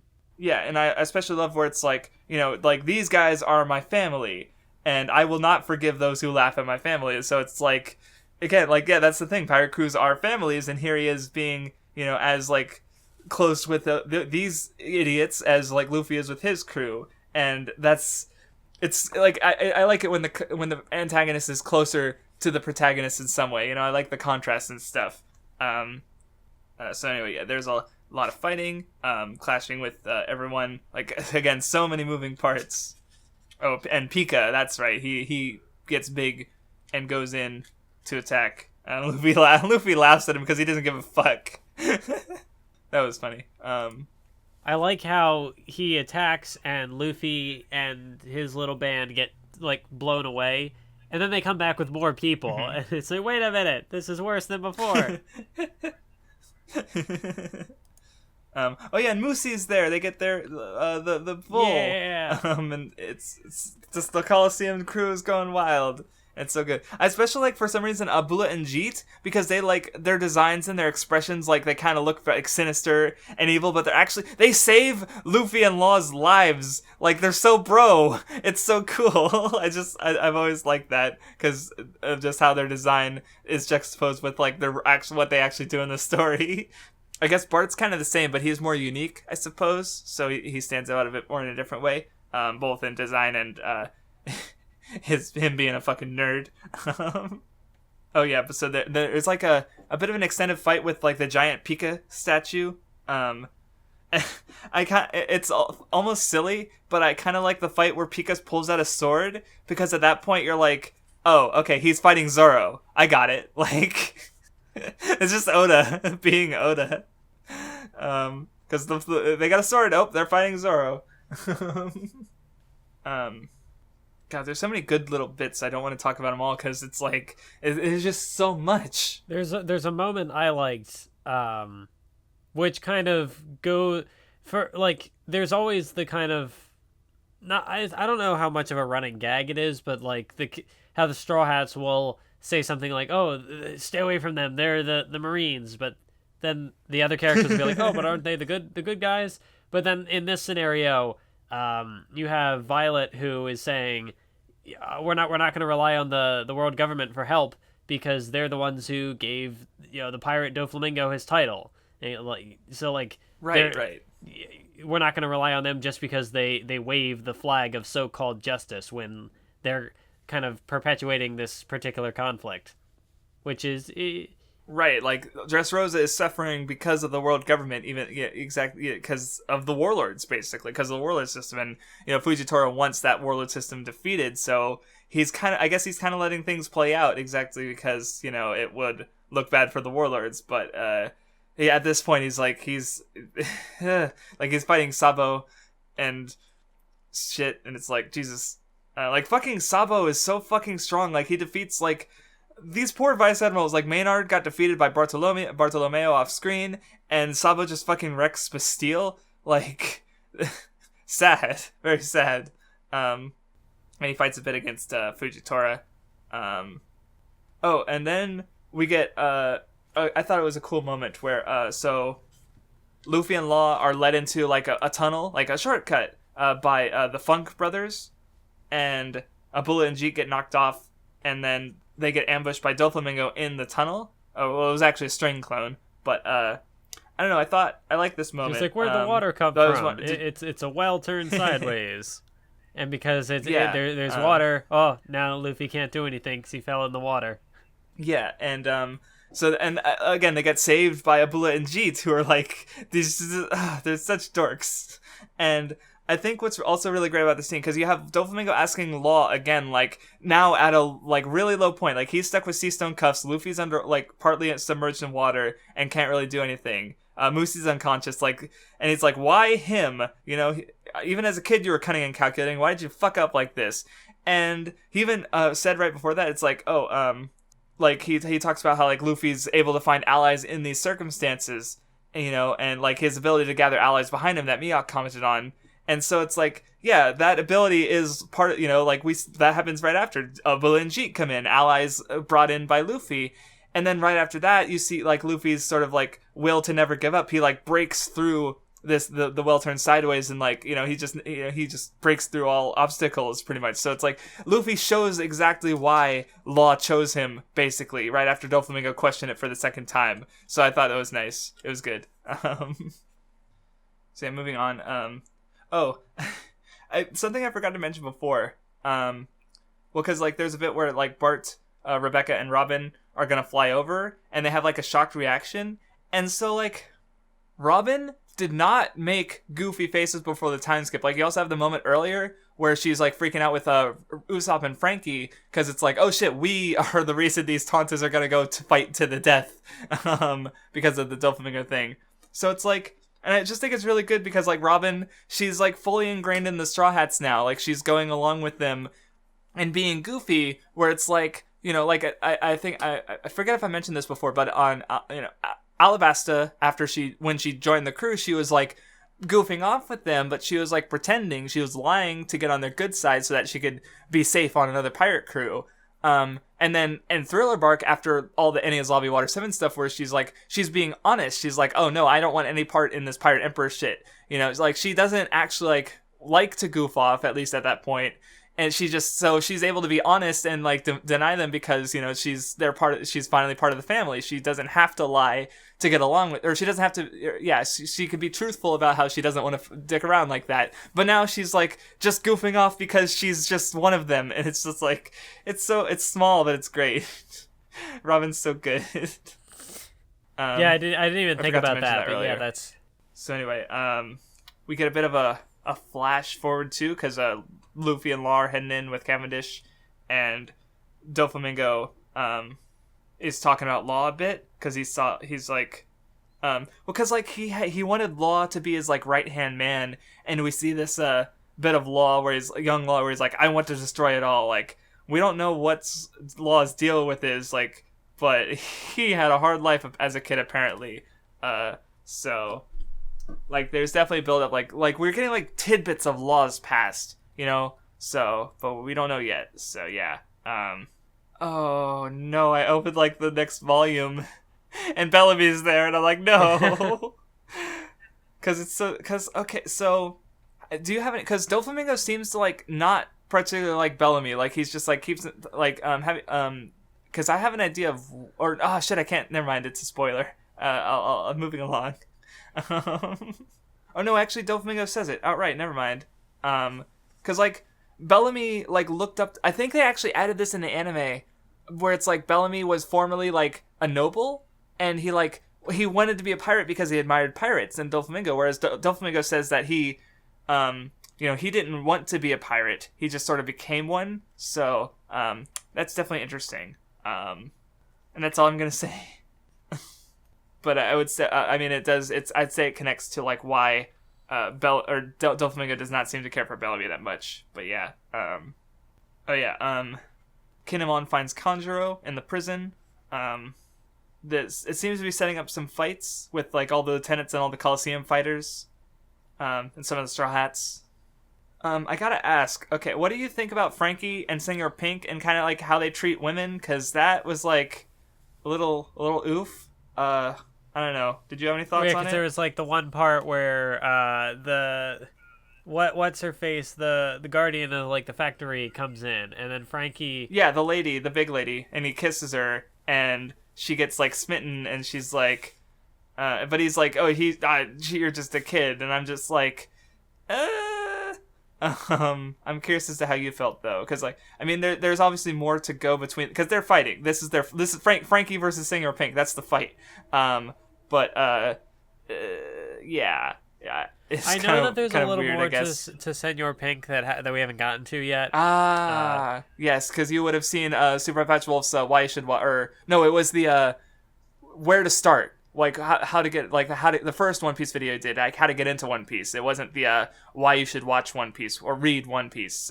Because he went over his character, this character's backstory, because he was trying to make a point like, look, this goofy character actually has like a really sad and depressing backstory, which we have not seen yet. But yeah, that makes sense. You would know about that. But so yeah, it I know seem a little oof, but I mean, I don't know, maybe there's more to it. Like, well, because it's like, yeah, they're like Senor Pink even says like, oh, this is what it means to be a man, and it's like, being a man is like, I don't know, I'm not sure if I agree with this idea of manliness, is what I'm trying to say personally. So, but again, it's just cut off there, and you know, we just get other characters. So, I don't know. We'll talk about it later, maybe if it comes up again. So. Oh yeah, there's also I totally forgot. Okay, yeah, that's the thing, is like, even rereading it, like, one part that I honestly still don't actually know is with because like when Nami was gonna, the Big Mom ship came in, and they were like, well, okay, there's 3 cards. There's the factory, Caesar, and Momonosuke for some reason. And like, so they leave so they can keep Caesar and Momonosuke out of Doflamingo's hands. But like, I legitimately do not know why Doflamingo wants Momonosuke, or even if he showed, like, when did he show interest in him? Like, maybe it was happened during that scene, and I'm just forgetting. Like, he was like, oh, hey, you, or so, I don't know. I have no idea. Like, I just don't straight up don't remember, because there's so much in this arc. And this is me. I normally, like, remember every little thing. So it's like, and I say that because, like, even as I was reading it, I like completely I kind of forgot about Manchuri until like well, because I didn't mention it before, even though they were going to rescue her. But like, here they are, like, they're like Violet's trying to find her, or Viola, and like, there's so much, like, I'm having trouble keeping track of it all, even though like I've read this arc before, and like I'm rereading it, and it's like, Jesus Christ, it's such a big arc with so many. I said that a million times, but it's true. But yeah, like, mostly at this point, it's kind of setting up some stuff. Like, though there is one good one where Diamante Rebecca runs into Diamante, and like, Rebecca's like, well, because like, this is the person who killed her mom, and she doesn't want to fight. She's trying to run. Like, she's like, again, because she's not going to hurt him, because she's not the kind of person to hurt people, even though. And then Kairos comes in, and you don't need to fight anymore. Like, I don't. Kairos is so good. Though I think this is also part of why Rebecca isn't well liked, because people like characters who try to do things, and Rebecca is she's like, again, she's the antithesis to Vivi. Like, Vivi sacrificed herself. She was trying, to do everything to save her country, whereas Rebecca doesn't particularly care. She just wants to be safe, with, her, and like, I guess the other thing is, like, there's also a parent, obviously a parent-child thing, and, how One Piece sort of does it is, like, it's the kid, as long as she's, and Kairos even calls her a child, but she's, like, trying to put herself above Kairos and get the flame fruit, even though she's, like, she's so weak, and it's Kairos who ends up defending her. So, yeah. I might have more to say about Rebecca, because, again, we only have part of the story. So, and again, she's a controversial character, so I definitely want to do diligence in understanding, her role in the story. Yeah, this part in particular, maybe some other parts, but this one in particular kind of comes off as sort of like damsel in distressy, but like I kind of get what her character is. So, well, like, because I guess part of it is, like, again, I talk about, like, the Rikus are pacifists. They're supposed to be, like, kind, and Doflamingo believes that there's evil in every person. So in theory, if Rebecca, like, gave into that hatred and fought, then, she would prove Doflamingo right in a sense. And so, but then, like, at the same time, I guess the thing is, because, like, Luffy is not fighting out of hatred. He just wants to stop Doflamingo. Like, he doesn't hate him. Like Law is consumed by vengeance, and that's why he keeps getting fucked over. Kairos wasn't able to defeat Doflamingo because he wanted, he was fighting for vengeance, So, but Luffy, it is possible to fight without hatred. I'm just so I just need to think about that in regards to Rebecca, too. Because, like, Diamante was the one who killed her mom, so it's personal, but it's also personal with Kairos, and that seems to be the fight that's being set up, is Kairos versus Diamante. So, and maybe also because we just kind of came off the Fishman Island arc, which had Shirahoshi, who kind of was somewhat similar, the whole, like, pacifist, not wanting to and kind of right. Though I did realize, like, earlier today that, like, the thing with Shirahoshi is, like, even if she, like, what would stopping Hody accomplish? It's not like she knew that he was planning some big thing. Like, as far as she knew, he was just, like, he just killed the mom. So it's not like stopping him would have, like, even if she stopped him, like, it would have been because, like, to stop Hody, like, to get revenge against the guy who killed, his mom, like, or her mom. My brain's all fucked up. I'm tired, I guess. But it's like, she didn't know he was scheming shit, is what I was trying to say. So it's like, it wouldn't have been like, oh, I gotta stop this guy to stop him from doing more bad things, because she had no idea what he was gonna do. So yeah. Like, it would have stopped Hody, but only if she gave in to that, desire to, to stop a guy who did something bad. But I don't know, it's weird. Okay, so I think we have like one last thing to talk about. Again, like because we're at the end of the first half of the reading, that we keep getting cut off. Like, oh yeah, this thing might get resolved later. Yeah, because we are kind of glossing over a lot of the fights, but it is just kind of a lot of fight stuff. Well, it's like I said, it's things being moved into place for the rest of the arc. Yeah, so it's not like any of the fights conclude or anything. It's just like, which is kind of interesting. Right, that like normally the way, because normally like how we've broken up arcs, it's like this. At least for One Piece, I don't recall like having another thing like this where what do we have to look forward next time? Fights. Like it seems like they're like because we split up. I'm sure because like speaking of areas where we split up, it's like with Skypiea and Jaya, like they were going in to rescue the crew, so it's not like it was just like fights, and then what other arcs did we split up? The war, it was split up into 3 separate arcs individually, I mean, I guess like the war was kind of just a big fight, but even then, like no, there you have like character interactions and stuff, so like there was more to it, whereas this like all the characters have already been introduced. I assume. Yeah, no, every major player has been I don't think there's any major character introduction after this, if any. I will minorly spoil and say there is more to look forward to next time than fights. I'd assume there'd be more like in between arc stuff. Yeah. The usual Oda fare. Yeah. I'm excited to read the next section. Is what I'm saying. But yeah, so. But we do get one complete encounter, and that is Usopp versus Sugar round 2, where she's going in to take down Luffy. Such a good moment, because it's again like a call. Like I don't know if it's a callback to the Eni's lobby thing, but like it's very similar to that. Only like you get the whole build up for it. Oh man, because like in Eni's lobby, he just kind of snipes the thing out of nowhere. Right. Well, because like that was him like proving his. Where he has power, because he was looking at power in a very, like, power levels way, where I have to defeat Jabra because I have to save get the key and save Robin, but Sanji's like, do what you can do, so he does what he does and actually saves Robin, by doing it as a sniper and not a fighter, because he's not a fighter, and so here he is, like, he's got to save Luffy and Law, so he's using his power as a sniper, and he fucking gets observation hockey, like he sees them. He sees their spirit at the distance. Was. I was wondering, like, what that meant. Because it's like, earlier he was even lying, like, oh yeah, I have hockey. I mean, he said Conqueror's hockey specifically, but here he is awakening his hockey to save Luffy. And what's awesome about it is, like, the shots really, like, there's tension because, like, the people are trying to come up and kidnap them because they have the bounties on them. Law and Luffy are in danger.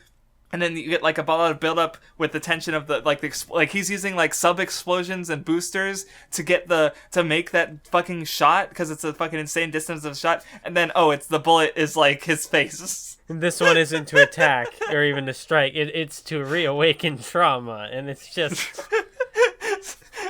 So it's like a lot of build up to what's ultimately like a punchline, and it's so great. But it's still awesome because he made that fucking shot. He saved his comrades, and he's like getting captured in the last page, and he's like laughing anyway because he's satisfied because he saved him. He did it, and they made it to Doflamingo. And you get Luffy and Law facing down Doflamingo in trouble. Yes, Usopp's the man. Usopp the hero. Yes, he's so good. I loved how it all played out because he was so far away, but the other Violet had like she had her power, so he's like, okay, tell me the window. Which window is it? What does the window look like? How many bars? So it was so good.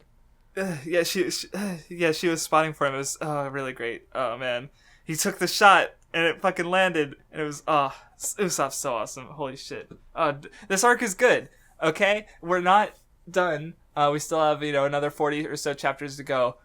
This is the longest arc in the series. It's 101 chapters. Like, holy shit. Or 100 chapters. I divided at the 101 mark. So it's like, so it's it's a lot great. going into the climax here. I'm curious to see whether or not Doflamingo's potential is truly wasted, as the best guy ever once said. Yeah, there's some. Obviously, there's going to be missing context with the other in those 40 chapters that I can't wait to reread. I know because I more or less do know what to expect. So I'm up for it. I was gonna say, so far I like where everything's so going. yeah. I mean, maybe it could drop the ball, but Has One Piece dropped the ball before? no, not normally. Yeah, no, exactly. I can think of like maybe so, Pell, and even then that's kind of debatable. Yeah, that's like it's like that's I would say that's like the worst like moment in One Piece, and it's still like not even that bad. And he didn't even drop the ball; he flew it up. Anyway, Goodbye. I'm sorry. We're done here. I'll say yes. Thank you. No, Mathwiz, come back. Next time we're reading up to chapter 801. Goodbye. Thank you.